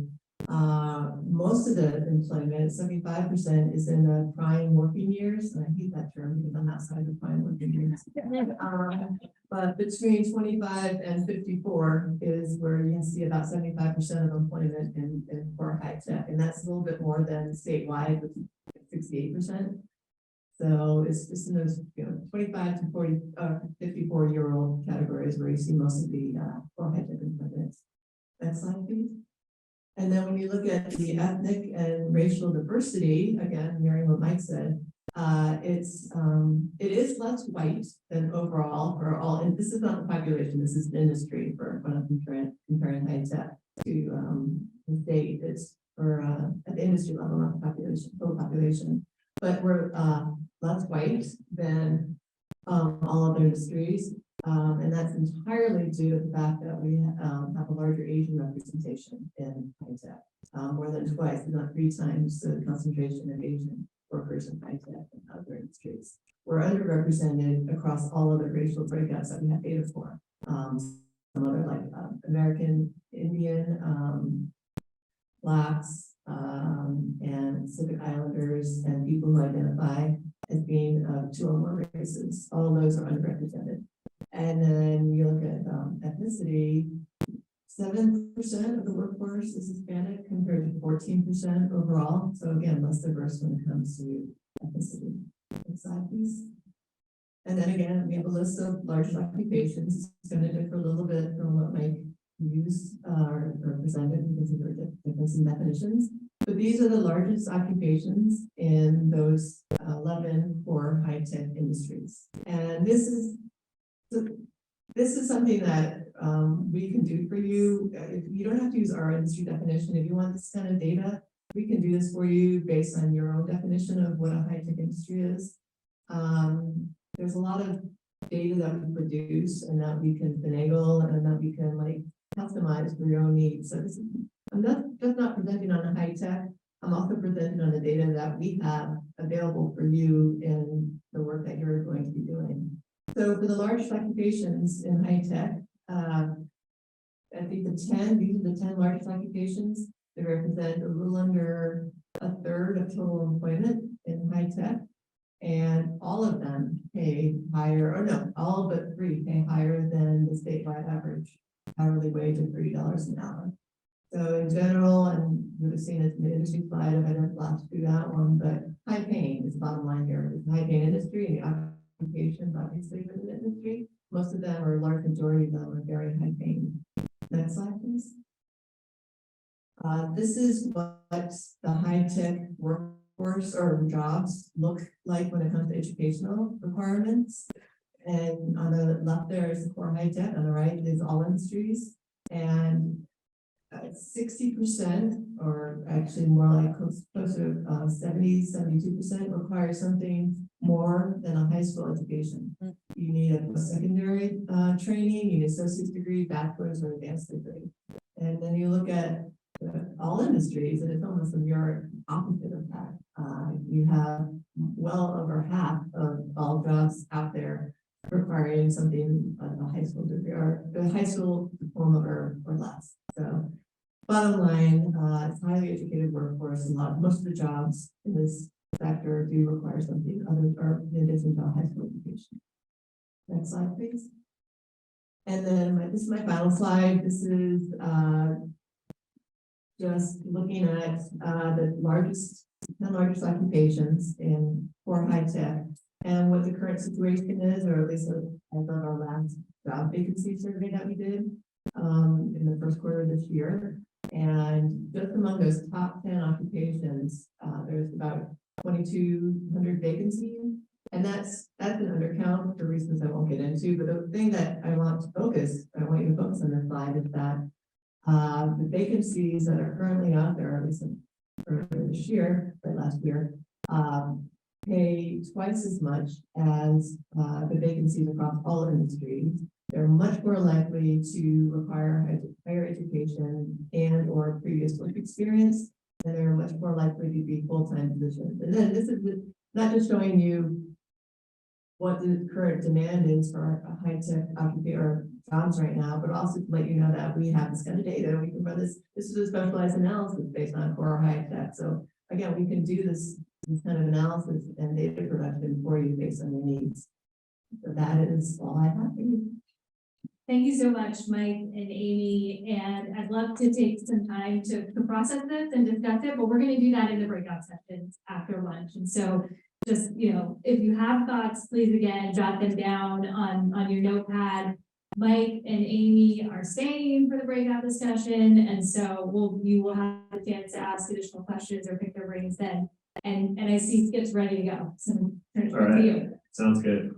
So I'm with through these because some of it was already covered, but I'm going to focus more on some of the bigger questions that maybe will help inform some of our breakouts. So if we go to the overview slide on the Oregon tech industry, there's been some pretty steady growth looking kind of back over the last decade plus in terms of tech job acceleration. Pretty steady. We haven't seen the big kind of hockey stick type curve that we're seeing in places like Research Triangle or Nashville and other areas that are experiencing kind of mini booms right now. And I'd have to say that this curve should be exciting and interesting to us because it shows kind of slow but yet very steady. And I think the challenge with a lot of the sort of regions that are experiencing this massive acceleration is you end up with a lot of issues around affordability and infrastructure and all the amenity issues. And so here, one thing we've heard a lot from employers over the last couple of years is that,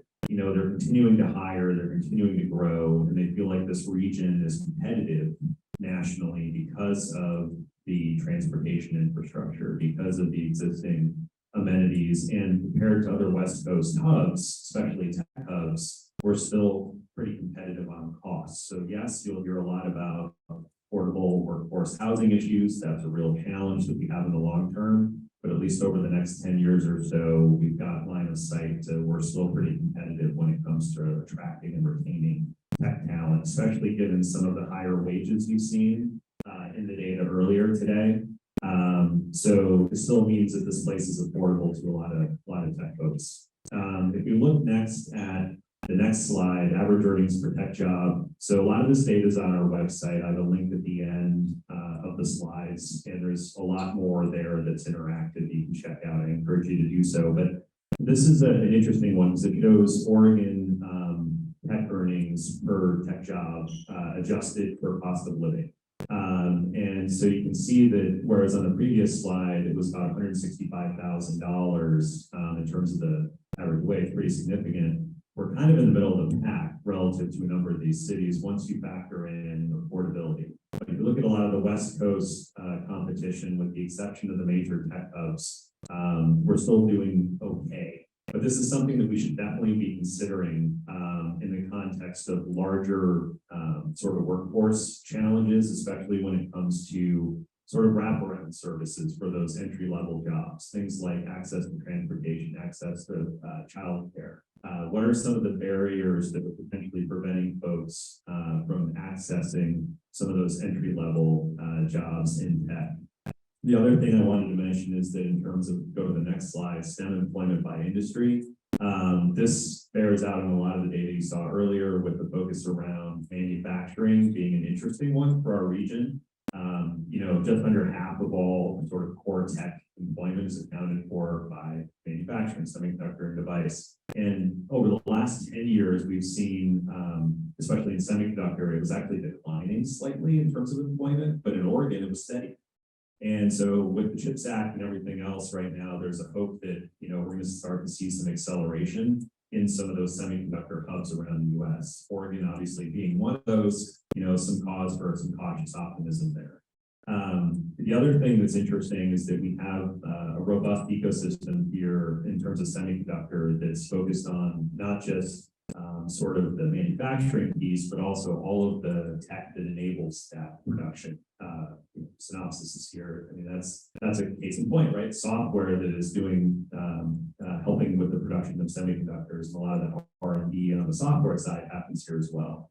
So if we go to the next slide, I wanted to highlight a couple of things related to cybersecurity and data in particular. This year, in a lot of national data, we saw for the first time that in terms of jobs that had greatest year-over-year growth, in terms of acceleration of demand, cybersecurity and data were related occupations were you know, higher than in many cases in terms of growth, computer programming, right, in certain areas. And so with the acceleration of AI now as well, we're seeing this happen in a big way in terms of, you know, energy consumption in certain regions around the US. And you'd imagine that this is also going to have an impact in a big way around how work is being done as more AI is being applied throughout, you know, how companies do their business day to day.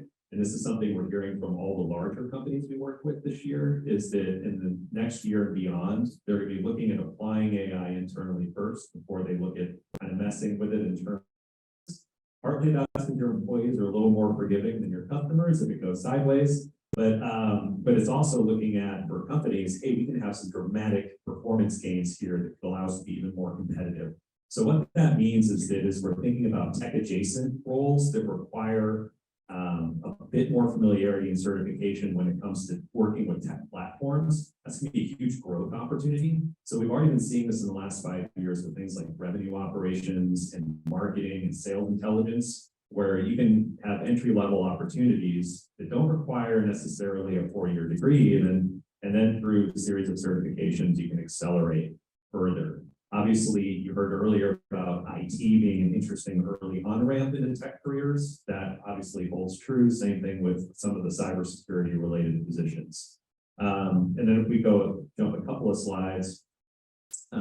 So again, this just kind of underscores, you know, with the text heavy one, you know, there's a lot of demand for cybersecurity. And so as we're thinking about the work of this group, what are the areas that we want to be moving toward and anticipating in terms of where the puck is going? And so in that sense, it's important to be thinking about what are the occupations that are really growing quickly. Cybersecurity, data-oriented roles, definitely going to be important.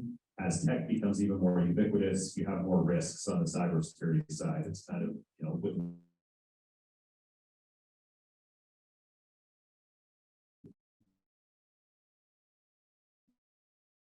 growth, the one comes growth of the other. They're still on the leaderboard, and I think that's going to change quickly. And then finally, just highlighting on the next slide, across different tech regions in Oregon, you can see a variation in terms of salary for some relatively junior roles that represents some interesting on-ramps, can accelerate quickly into higher bands of wage. And then finally, on the next slide, just wanted to highlight on our website, we've got a few, quite a few areas that are updated sites. We look at the tech occupation, including tech adjacent occupations that are most in demand in a given month.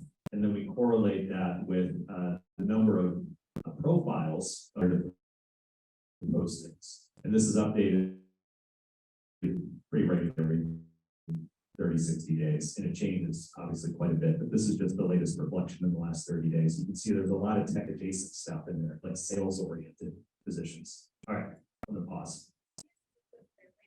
Sure. That percentage left. Correct. Yeah, so it's still, because it's on this leaderboard, if you will, it's still one of the more frequently requested in terms of demand, but it also means because of the percentage, right, that it's declining. Yeah. Okay, good afternoon, everybody. Slides that I did not send out in advance is probably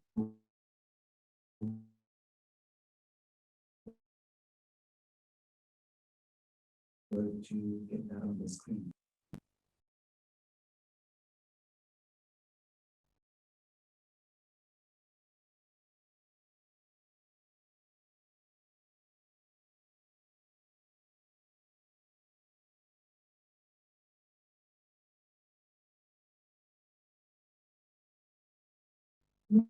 It were to have these different thoughts while we're doing the slides. Not just doing that presentation. So changing things up a little bit. Thinking about what to cover, is there the impacts and what's we're seeing in higher ed as it relates to this runs from tech industry to tech jobs, tech enablement, and how do you define that? I think that's one of the big questions for us. Is the universe to be so big? So how will we collectively start to define where we want to focus so that we can have some meaningful impact? Because there's a lot to do, but one of the things is we know technology is advancing rapidly in education, which is necessarily for moving at rapid speed. We do our best to try to keep up, but it's been interesting, right? And we evolve as we can employer needs within how our industry works. And at the ultimate thing, we're trying to both serve employer needs, but also serve our students. And a couple of trends we're seeing, right, this demand for the skilled workforce, the pace is faster than we can respond. And we're having to think differently about how we can be responsive. And so at community college, we've got a cybersecurity program. And one of the things we've seen is how we need to rethink, we need to be a traditional 2-year program. And then we added the 1-year certificate. And now we're actually thinking, how do we chunk that out even more and have stackable credentials so students can come in and get something, but if they need to, they can go out, they can work, they can take that industry credential with them. And how do we make it so it's stackable, they can stop in and stop out at any time? And so really rethinking how we do that is one of the things that we've been looking at. Also, we're trying to figure out how do we impact the state positively. When we have a Department of Labor grant that the college is a lead on, we're working with 4 other community colleges to try to create a curriculum that's unified across the state that can be taught not only at these 4 colleges, but online at others, again, as a way to serve the state, but do it in a standardized way and hopefully and using industry credentials to streamline that. And then lastly, you saw on the slide, right, the need for bachelor's prepared students. We found this in the cybersecurity space. And so we are one of the first community colleges that have been approved for an applied baccalaureate program in cybersecurity. And we will have our first graduating class in 2026. And I think it's notable, right? There's so much capacity that there's no way OIT and Mount Hood and PSU and all of us can meet that demand. And so how do we work together to meet that need? The other thing I throw out there is the education space is getting more crowded. We used to think of, public colleges, private colleges, the ones that were providing education and training. Not anymore. We've got Google that's offering classes. We've got Coursera, all these different providers. And so how do we figure out how we integrate, how we cooperate, how we can streamline that? So knowing that students are going to go to get what they need, how they need it, when they need it. How do we think through so we're complementing and creating robust systems and not competing? And this goes for the credit and non-credit space, right? Some students are not concerned about that degree, but they do need the skills. And so how are we looking and valuing that non-credit? The students we're serving are also changing, and we didn't plan this, but I've actually looked at some of our student demographics, and it's interesting. In our computer science and cybersecurity programs, we're about 48% students of color. So we're working on building that pipeline for you. And 19% of that is Hispanic Latino. So we're seeing some real growth there. For us, the gender, we're about 30% women, so still have capacity there to build on. But what we're seeing is our enrollment, 60% of our students are under the age of 24, which is a little different than some of our other career and technical ed programs, which tend to skew a little bit older. So we are seeing that younger generations in the workforce. They're not in the workforce, it's interesting. And then lastly, I would just say, COVID was a real eye-opener for us in a couple different ways as far as education. And one thing is we saw our students of color and our economically fragile students being the most impacted. That's where we saw the huge losses in enrollment. We've also seen those populations be the slowest to enter back in. And so as we're thinking about economic mobility of the state and racial justice work, right, how are we thinking of reaching out and pulling these people back in? And the other one's around just technology, tied to the economically fragile communities, online classes, and the ability to get broadband was a big impact and a negative impact of the barrier. Our district serves Portland all the way out to Mount Hood. And a lot of those out past Sandy just couldn't get reliable service. And so as we're thinking through how we respond, how we serve folks when we have these limitations. So I just put in closing, this group is incredibly important to the state.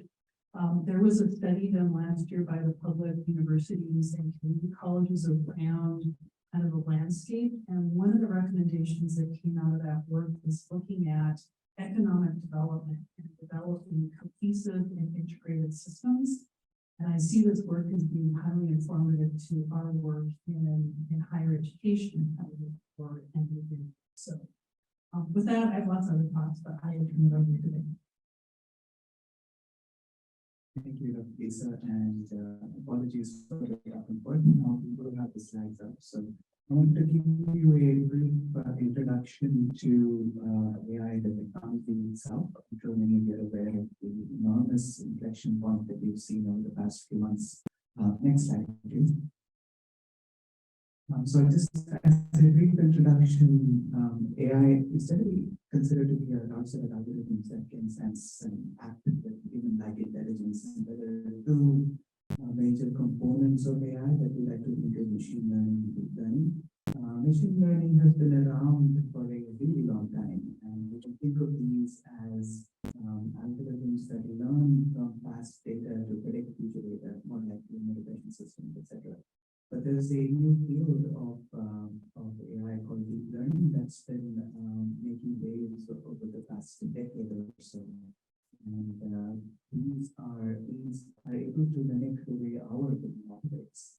And most recently, you must have seen the advancements in vision that became superhuman. So that's allowed us to go down this avenue of self-driving cars and delivering robots, etc. There are recommendation systems that you must have encountered as you shop or watch streaming services. So based on your preferences, you can get the recommendations on what you want to see or buy. languages are starting to become super human as well. The most recent example is ChatGPT and large language models.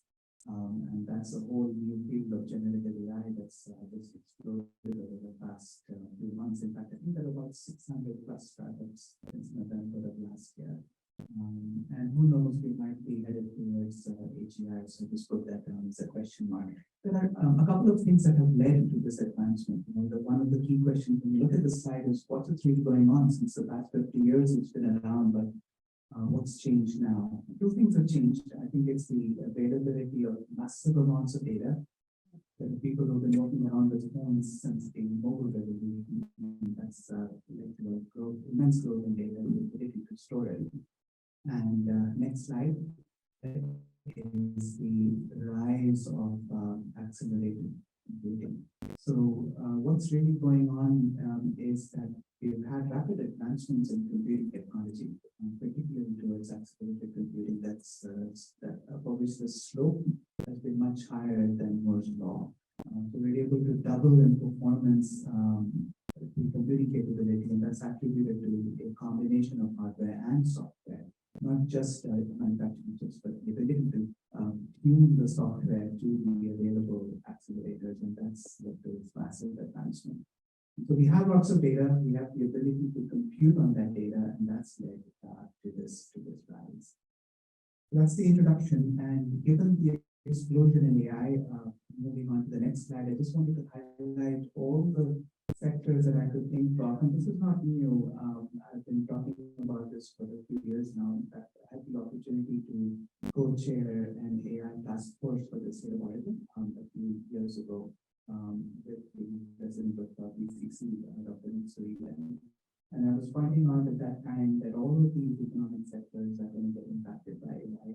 And it is happening to Skip's point about companies scrambling to figure out how to incorporate AI into their businesses. And it's such a disruptive field that if they don't, then I think there are going to be implications of being left behind. So every economic sector needs to adapt. Next slide. So I want to talk a little bit about challenges as we go into these work groups and breakout sessions. There's obviously one of the biggest is data, not just securing and making sure it's available, but also data integrity and privacy concerns around it. There's bias and ethical challenges, how biased are these systems. A lot of these models are really dependent on the data that's fed to them. So it's how good your data is really matters and what you get out of it. The talent pipeline has been a significant concern, and I can speak for the AI industry in particular. This is a new field. We don't expect many people to have a lot under their belt as they come to college, but there's a lot that we can do to help with that relation of the talent pipeline. And finally, trust and safety.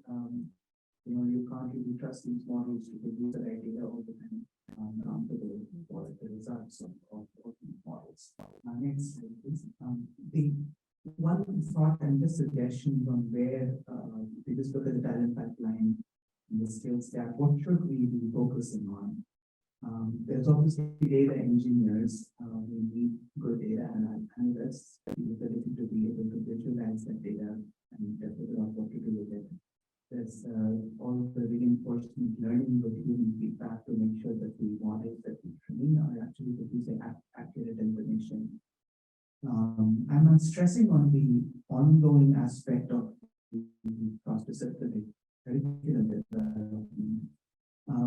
And I've been stressing on that for primarily one reason, that is the rapid advancement in technology. I was speaking to somebody a couple of months ago, and they was telling me that K-12 systems are really hard to make difference in the curriculum because there's about a 7-year window where curriculum changes get implemented. And in my mind, 7 years is like a whole generation. So we need to figure out how to make a significant impact on K-12 systems. Through the AI task force, we were able to make significant progress. We implemented an AI program at Portland also at Oregon State, so I feel really good about those outcomes. I wanted to mention the emphasis on hands-on training and projects. I put a little picture up there at the top right corner of the screen. Just as an example, there was a teacher in public school that insisted on handwritten homework assignments. So there's a student who hooked up a 3D printer to a large language models API and could use the answer. So I think that student probably learned so much more from that project than they could have. Interesting to point out. Human skills. The emphasis on human skills is, I just cannot stress enough on the collaborative teamwork aspect of things, the communication, the ability to self-critique and learn and improve. These human skills are things that machines, I don't think, can replace us anytime soon. So I don't know how to, as an employer, to be able to assess this. So I think some kind of credentialing towards human skills would be really great. Obviously upskilling programs and anything, lifelong learning, just because we have here this continuously of change. And finally, some other opportunities that I felt actually just out here, mostly towards the equity aspect of things. Lisa brought up the digital divide. I think that's a huge issue that deserves attention, just because it's the foundation of everything we're doing today. And then how do we get across to communities and tell them about what kind of technology careers exist, and how do we make them excited about it? One aspect of that is exploring industry partnerships, like we've been doing in the past with community colleges, and having speakers come and talk to students. That's really beneficial. I was asked to go give a talk to high school students at Sunset High School last month, and I was amazed by the amount of interest that they did and the amount of questions that I got. So I think having speakers come and inspire students would be really nice. That's one aspect of industry partnership. And then what are the outcomes that we should measure ourselves by as we undertake this work? So we need some metrics to track and evaluate our progress, and then have the ability to continuously adjust and improve on them. So those are all my thoughts that I had to do with that. Thank you. That was awesome. All of you gave us so much good content going into our working group sessions, and I know people are probably ready to talk. But I think people are probably also ready to eat. So we are gonna let you grab lunch first. And I think lunches are outside the room. So you'll be able to grab your lunch. The working groups or the breakout sessions are gonna reconvene in here. And so they are set up as the two topics that are the two standing working groups in the charter. And I think most of you indicated when you registered which group you want to be part of. If you didn't, you have until 12:30 to decide. So we have on this side of the room, we'll have integrating education and training responses. I'll be facilitating that group. On that side of the room, we'll have expanding equity and diversity, and Turner will be facilitating that group. And then after that's gonna be our chance to talk. But everything you've heard this morning, let's talk and let's start thinking ahead to we'll go over what is the charge of this working group. What did you hear that's relevant to that charge this morning? What are our priorities going forward? One final thing, housekeeping thing, someone is parked in a 1 hour parking spot. So if you have a black Chrysler sedan and your license plate is 179 and that might be you, and you might want to open your car. And everyone can now get up and get their lunch, so we won't know who. And we'll be back in this room at 12:30. Thank you all.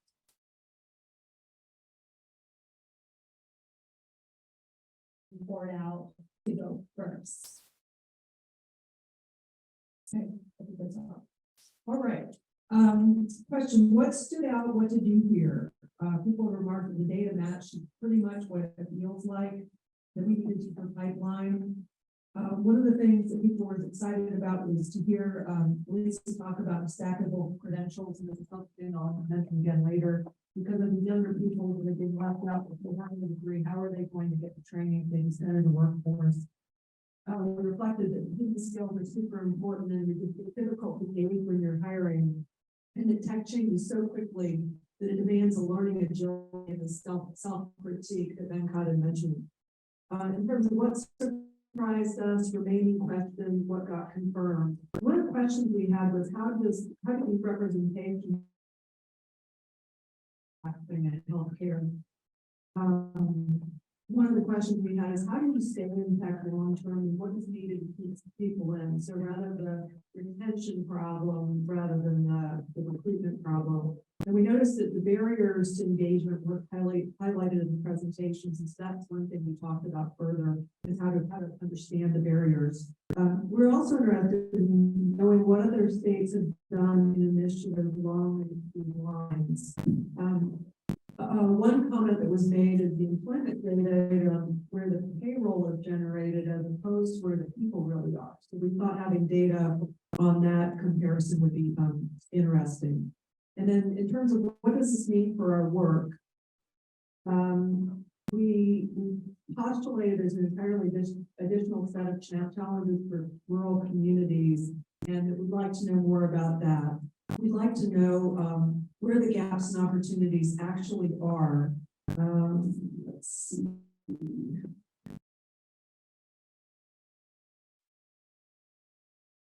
And I don't remember whether it was in this section or the other section. We talked about the potential value in having apprenticeship type programs. The state had a really positive internship program for engineering students, and a little bit beyond that. But what can we do that's more general? It's not just targeted toward that one specific pool, where people can come in and see themselves, see if they fit, and the company can see how they fit. And we thought there's generally a need to build programs that are flexible. So in terms of what's missing, I hate to presume on gender identity, but if you look at our group, I think we had 2 men in the group who were assigned to be there. So that's one of the things that's missing is diversity of voice and diversity of perspective. And not just about gender, but we also noticed there were not a lot of women of color in the group. So we think it's really important to try and understand from these groups personally what is missing, what are the gaps, what has worked, what has not, where are the barriers that I mentioned earlier. And then I volunteered to pull together some universities and pull what we're doing in these programs already. So OSU working on stackables, PSU working on stackables. We've got different populations that we're working at with respect to outreach and engagement and retention and recruitment and all that. So I think there's a large body of work that's been done there that we can at least understand what's been done, and then we can feed that in and work with the industry side to maybe make some real inroads. Great, thank you. I hear some overlaps with the other working session, especially around apprenticeships and programs that are flexible. So that's really interesting. I am reporting out. I facilitated. I'm reporting out. I'm going to blame it on my handwriting because then yeah, I think I need your student invention with the 3D printer for the handwriting. Help me in my facilitation. So there's too much to cover, but I'm just going to hit a few of the highlights of what the integrating training and education responses group talked about. In terms of what stood out, when we talked about what stood out, there's an optimism about the data we have as a starting point and about the opportunities that are already able to be identified.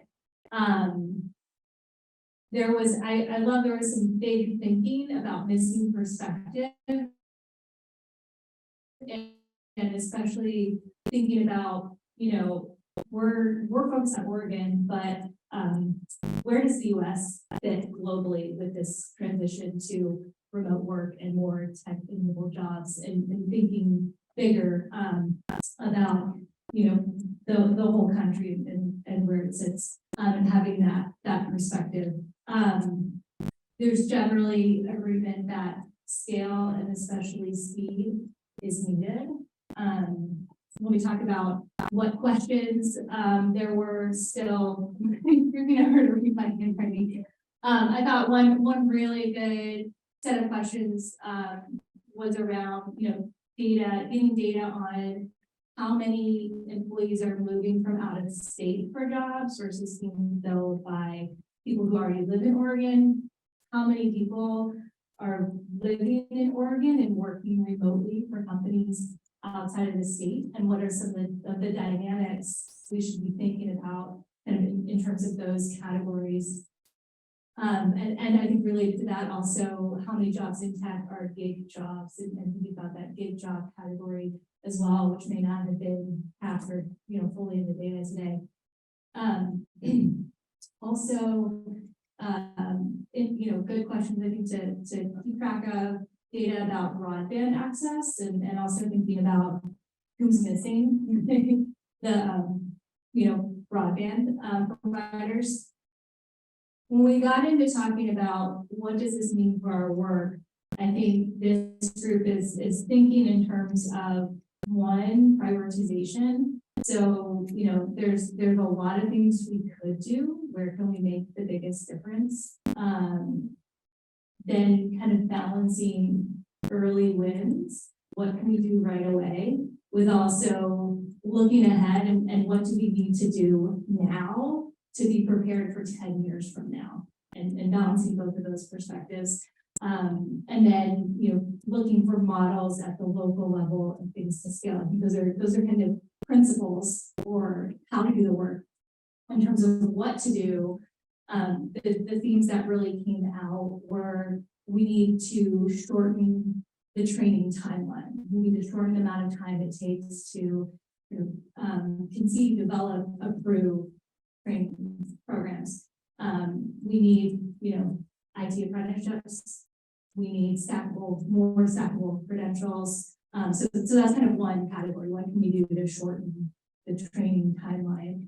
And then there's kind of another category around we need to have an industry-driven structure to guide the training, and we need to develop that fully. We need to strengthen industry education partnerships. We had a good discussion on who's missing. We have kind of a list I'm not going to go through. On that question of what does this mean for our work, I do want to open it up to my group since I'm reporting out for them. If I missed anything big, or is there anything anybody wants to add? Really for either group, anything you want to, highlight that was part of the discussion that you want to bring to the whole group that wasn't covered. Yeah. I just mentioned the timeline conversation we had. What are the things that we need to do right away, and we need to plan for 10 years? Yeah, and I think I kind of thought of that as like the early wins, like what we need to do now to get 10 years from now. But yeah, kind of like it's balancing the short term and the long term. Yeah.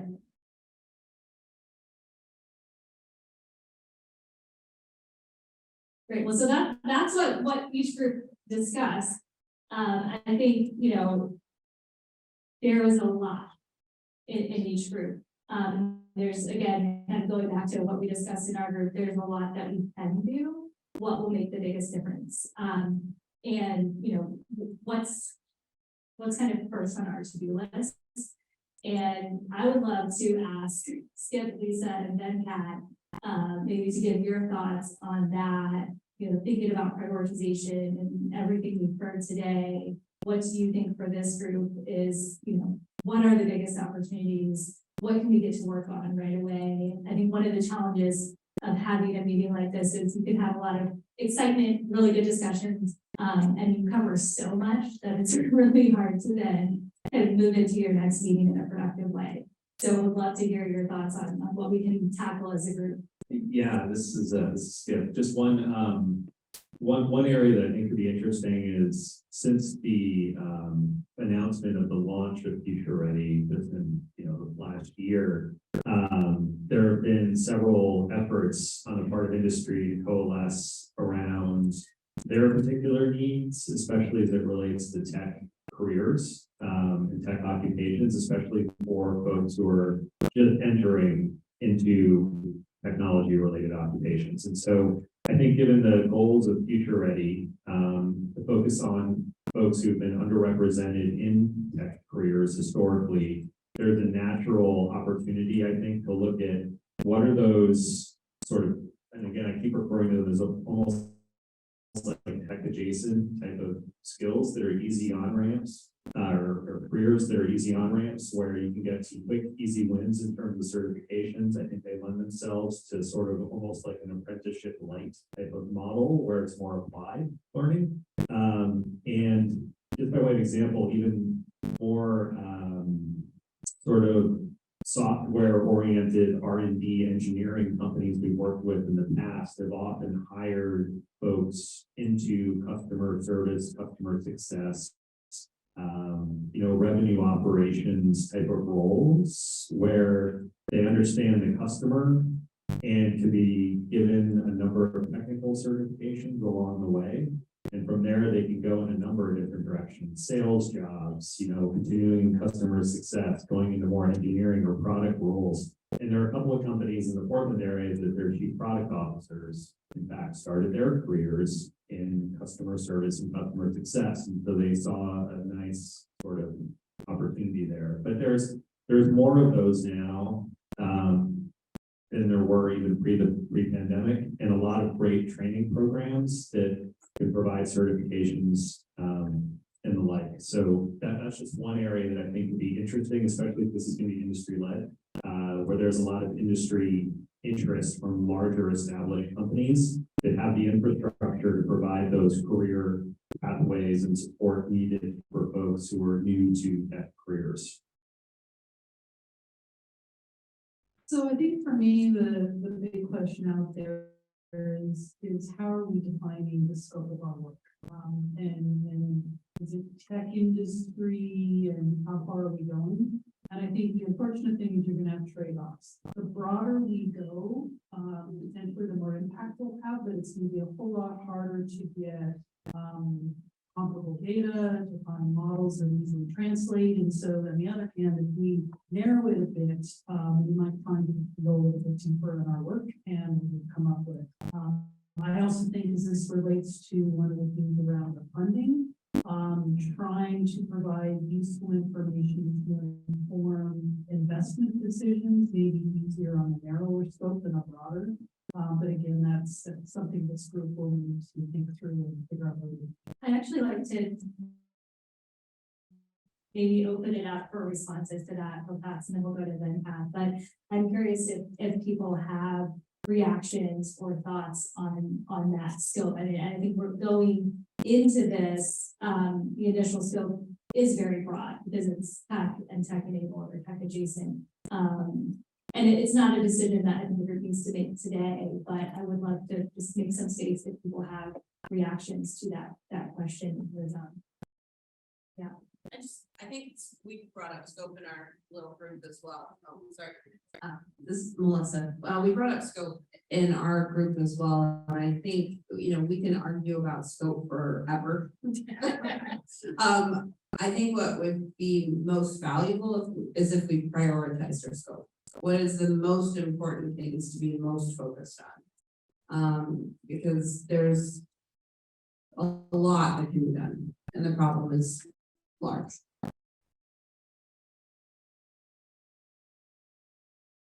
Well, and I think, the point Skip made is actually maybe like kind of bringing those two things together. It sounds like, Skip, what you're saying is there's an opportunity to identify the tech adjacent careers that have low barriers to entry. So it's like, it's not all tech enabled careers, but like, what are the careers that have low barriers to entry and that are part of a career path? Go ahead. Yeah, so it's like, we mentioned already pre-established IT, security, some types of cybersecurity, easy on ramps, right? But then there's also all these other areas that also just are ripe for certifications, where there's some tech skills required. And what's great about all three of those categories is that they extend across healthcare, manufacturing, pure tech, tech manufacturing. All those companies have a need for those types of positions. Other reactions on scope? Then I'll turn it back to you. Yeah, okay, I think, having been through the breakout session, I agree that the scope is rather wide. And I'm not sure I have solid recommendations on how to narrow it down, but I think things that stand out to me are the importance of trying to establish a process for curriculum development. I don't know what that curriculum is, and we can debate that, but I think having that process is essential, not just for K-12, but also for public colleges and universities.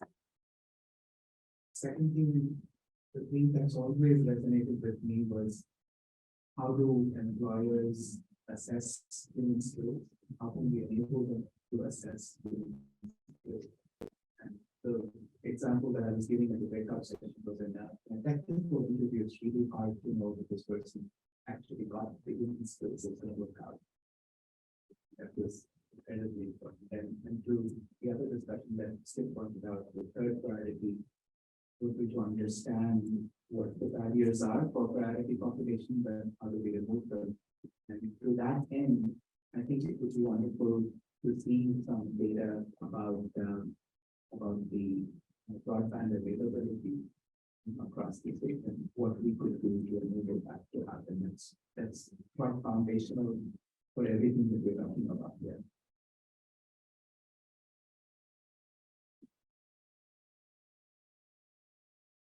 Great. It feels to me that this group has really started to coalesce around and some next steps moving forward. And I think, we've heard some just from the executive leadership team, some of the opportunities. Would love to, again, kind of open it up to others to maybe just reflect on coming out of today. What are you most excited to work on with this group? Yeah, and I'll start at this end just because the closest with the mic. Partnerships. Great. Go ahead, Deb.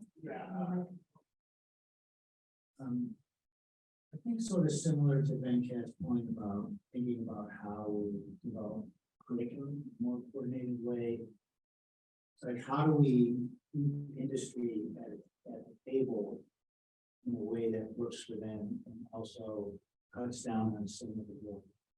Because we have to figure out how to get industry to lead this and to lead it in a consistent, meaningful way. And I think we often set on ourselves to try to do it.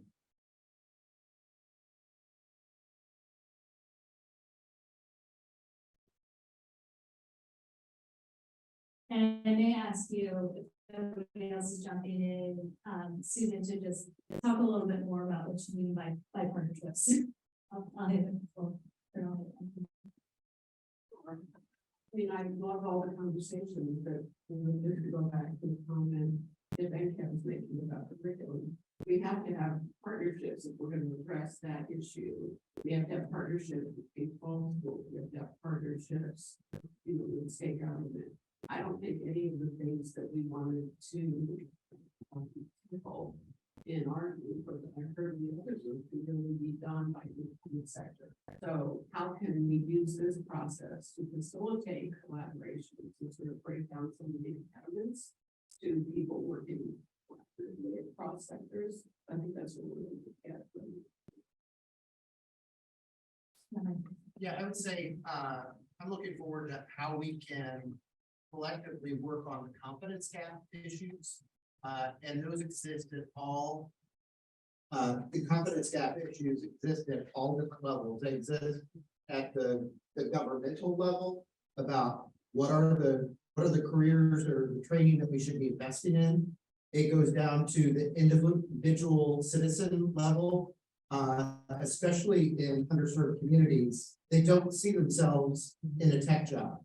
And so, how do we bring those resources, kind of bridges that human skills with tech skills and showing them, and as a recovering workforce development professional, the rainbow unicorn, which career pathways, right? Like, how do we show them that they can move to, economically stable and family sustaining wages through a career pathway and educational development through tech?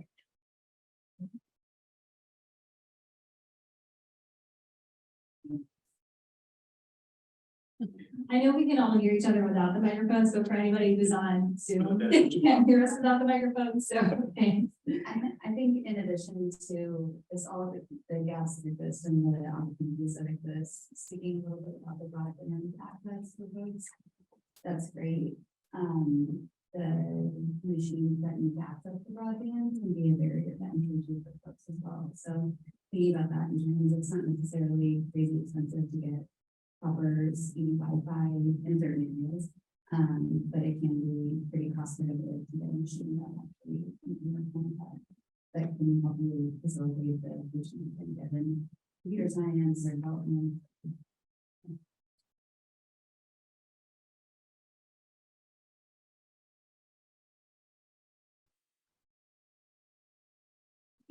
I'm excited just about all the work that Peter and Oregon is doing around. I see this as an opportunity for Oregon to make our own and to grow a really strong workforce here that will keep people here. And it becomes a competitive advantage for folks to businesses to come to Oregon because we have done this collaborative process where everybody's working together.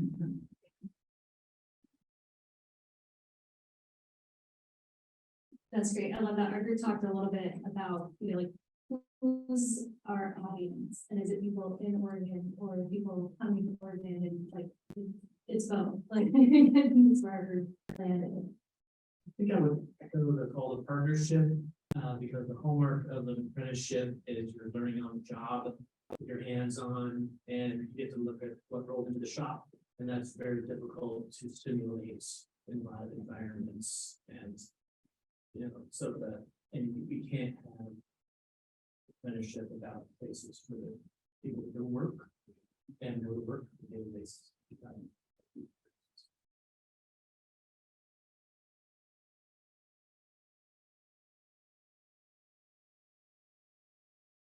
I feel like this group has really come together around some next steps, and I don't necessarily want to drag out the discussion because each working group really came up with their next steps, what they're going to work on, what the opportunities are. I think, we've seen overlap and intersection and interest in apprenticeships, technical credentials as a solution that both groups are already thinking about.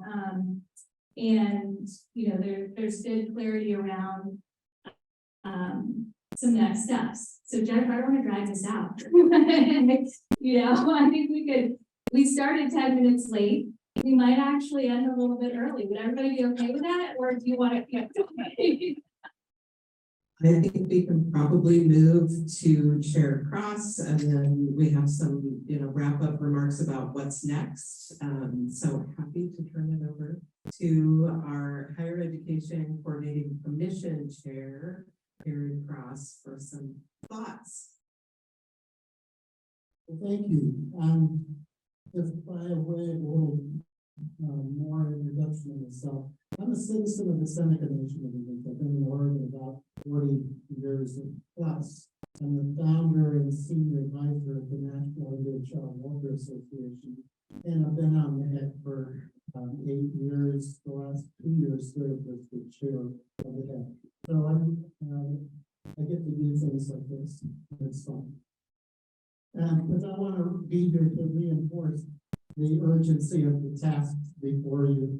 Future Ready Oregon it has an expiration date, best if used by date.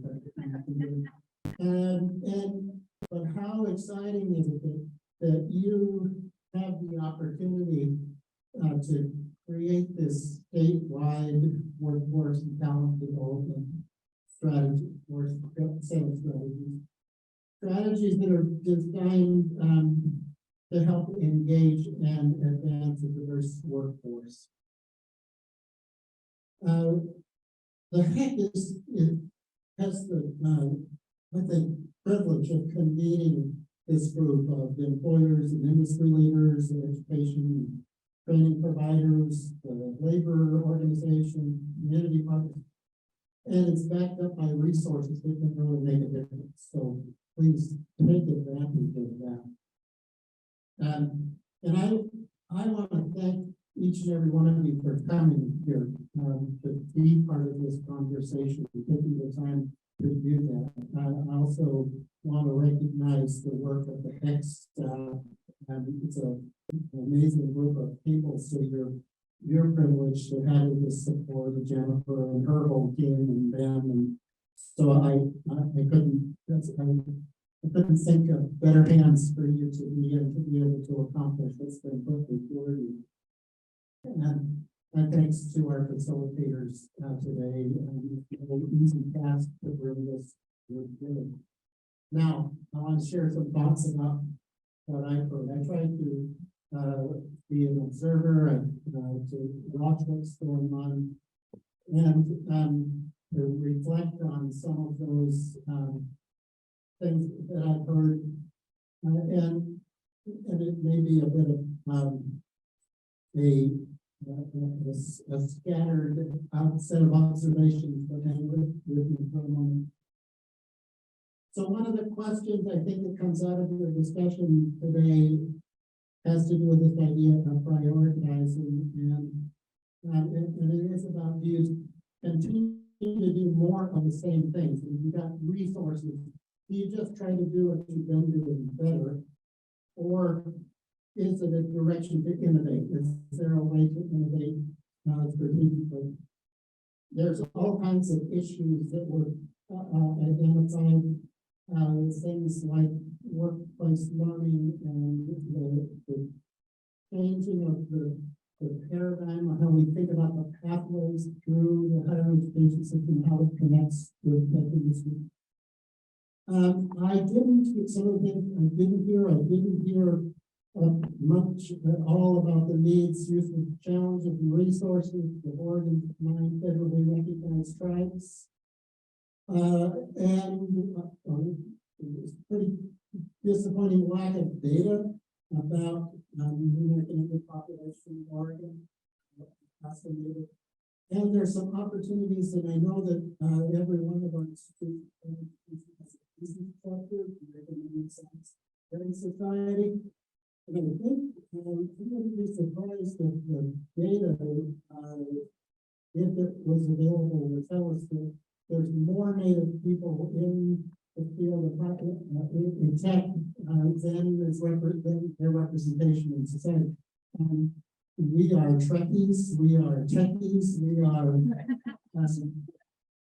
we like this stuff. So, but the problem is, I believe, and this is for all people of color and for women as well, that the pathways through the educational system simply have too many off-ramps. And whether it's at K-12 or between K-12 and community college or a four-year degree, or between the community college and the four-year degree and the four-year degree in graduate studies. And once you get up one of those off-ramps, it's hard to get back on. And I heard this conversation about people leaving the workforce for whatever reason, having that same problem getting back into the workforce because of the rapid changing nature of the high-tech industry. So I think we need a new paradigm with regard to pathways. Some of the work of the HEC right now is the transfer council work and the creating pathways for the maps. I think this group could weigh in on the essential nature of having pathways that facilitate education rather than create barriers and off-ramps for people who really want to be in this field and yet don't get that opportunity because of the difficulty in transitioning from one educational setting to the next. I was also struck by the lack of diversity of this group. I would challenge each of you to go back to your organization and identify someone from an underserved community who could partner with you in this work and simply bring more voices to the table. I think there's some great opportunities out there. I heard the term transformative time. And my sense is that AI is will drive more disruption.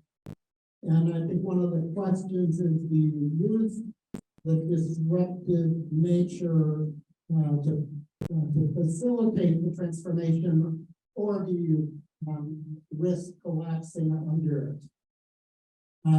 And I think this group has an opportunity to think about how to use the disruptive nature of AI to turn it back on itself to help you solve some of the problems that we have. Because, you know, statewide, American culture, Western culture in general, and particularly high tech, has a tendency to default to linear solutions and linear approaches.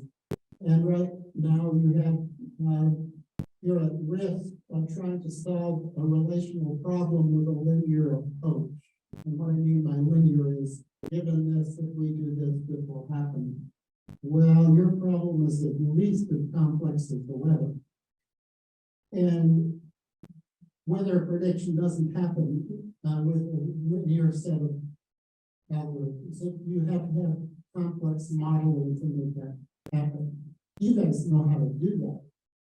So my suggestion is turn your talents and your knowledge pool into the solution creation that takes this highly complex set of issues and generates the models for at least understanding of it. And perhaps to identify strategic principles that, if you apply them, will change this issue dramatically. So leveraging, you have a moment in time with a significant amount of resources to apply to leveraging change the systemic issues that underlie these. So building on strengths, looking for early wins,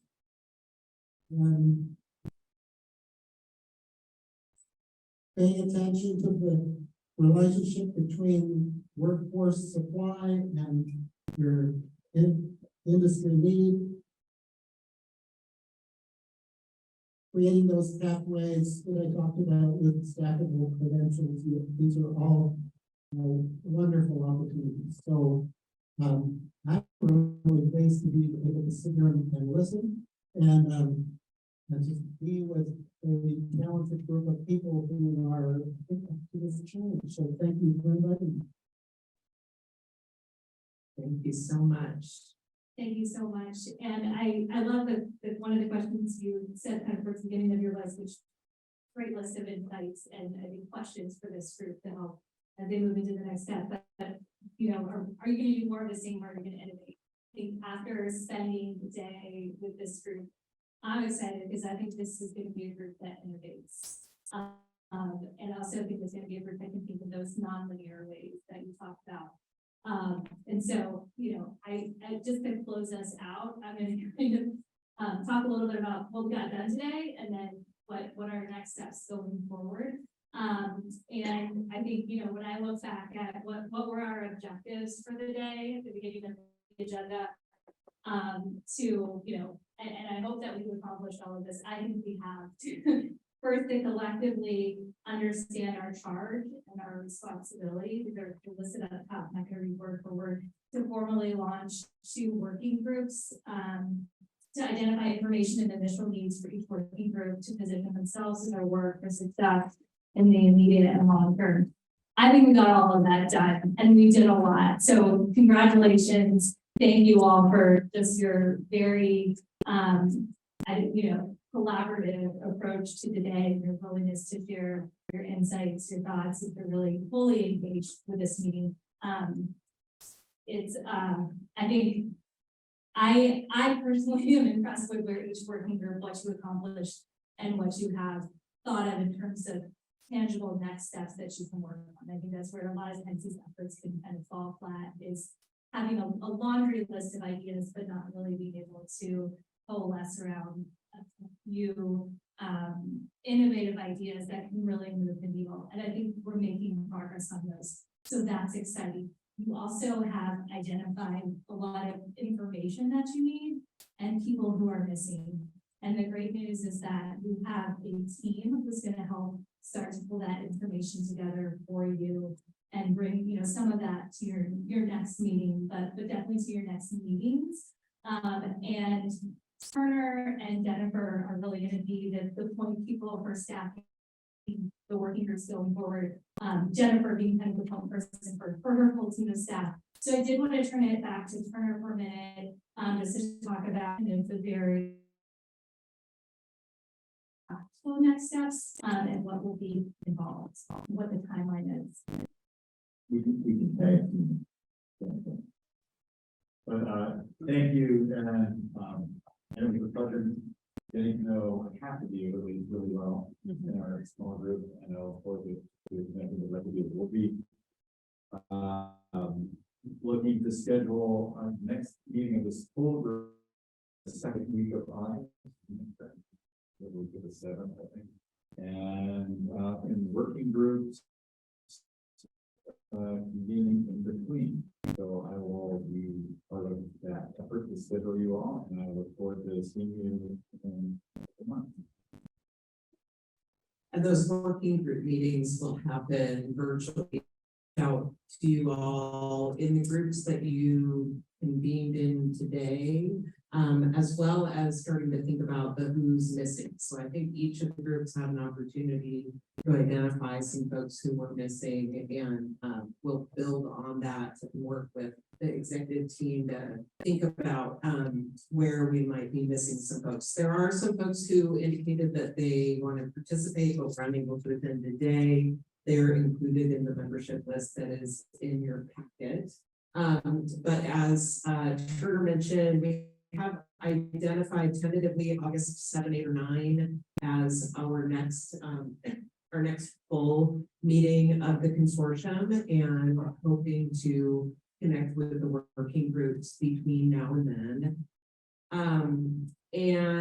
I think I mentioned that our preparing to recruit for the industry consortium policy analyst. So I will be your primary point of contact until that person is on board and up to speed, and then we'll be working with that individual more closely going forward. I wanted to just provide some reflections because I mentioned we convened the healthcare group in April, and this is our second kickoff for technology, and we'll be kicking off manufacturing later this summer. And I'm just so struck. I think Director Cannon referred to Future Ready Oregon as like this whiteboard exercise that started about 2 years ago. And as we are all having conversations about co-creating solutions to workforce and talent development challenges and opportunities, it really is just a privilege to sort of watch what was an idea come to fruition. And it's really based on this premise that workforce and talent development and workforce education and training is best achieved when we're co-creating those solutions together, and that the emphasis on growing a diverse workforce, that it's essential that we're centering the voices and experience historically underserved populations. And I just want to remind us that the populations identified in the bill, because I heard conversation about many of these throughout the day, but certainly communities of color, women, we've talked about gender disparity in tech in particular. Lots of both working groups about rural communities and how we're serving rural and frontier communities. I didn't hear quite as much about veterans as a priority population or persons with different abilities or neurodiverse participants. I heard a little bit about it in terms of education and approaches to education, but as we're thinking about community partners and how better to engage diverse workforce, those are ones that maybe we could be thinking differently about, as well as incarcerated and formerly incarcerated individuals and opportunities for workforce development with the reentry population. As Chair Cross identified, members of Oregon's tribes, we certainly have had conversations about tribal communities and if we could be thinking about some of the organizations that he mentioned. Also, older Oregonians or Oregonians who experience discrimination in employment on the basis of age. We did look at the age distribution in the tech workforce and can be thinking maybe about how to engage a more diverse workforce from an age perspective. And then individuals who identify as members of the LGBTQ+ community. And again, thinking about how are there ways that we can bring community partners into this, this conversation to better understand the lived experiences and barriers of engaging a diverse workforce from that perspective. I'm so grateful for the conversations today. And I think we really have charted a course for ourselves where we can begin to look more specifically at, where are we going to put those definitions, where are the bumpers going to be, both in the short term and the long term in this work. And I think today, more than ever, this conversation about aligning workforce development and economic strategy really resonated with me as we talk about how can we make Oregon's talent development part of our competitive advantage in the tech space. So I couldn't be more excited. Today's conversation was very energizing for me. I'll mention a couple of things in closing that Vince Porter, the governor's economic and workforce policy director, was not able to be here today, but I do anticipate he will join us in future meetings. So he will be engaging in this work. And of course, I want to thank our facilitators, Aaron and Turner, for all of their work in preparing for and executing today. And then if you wouldn't mind also joining me in a thank you for the team and all of their support in planning and executing and technology and food and all the things that this would not have been possible without. So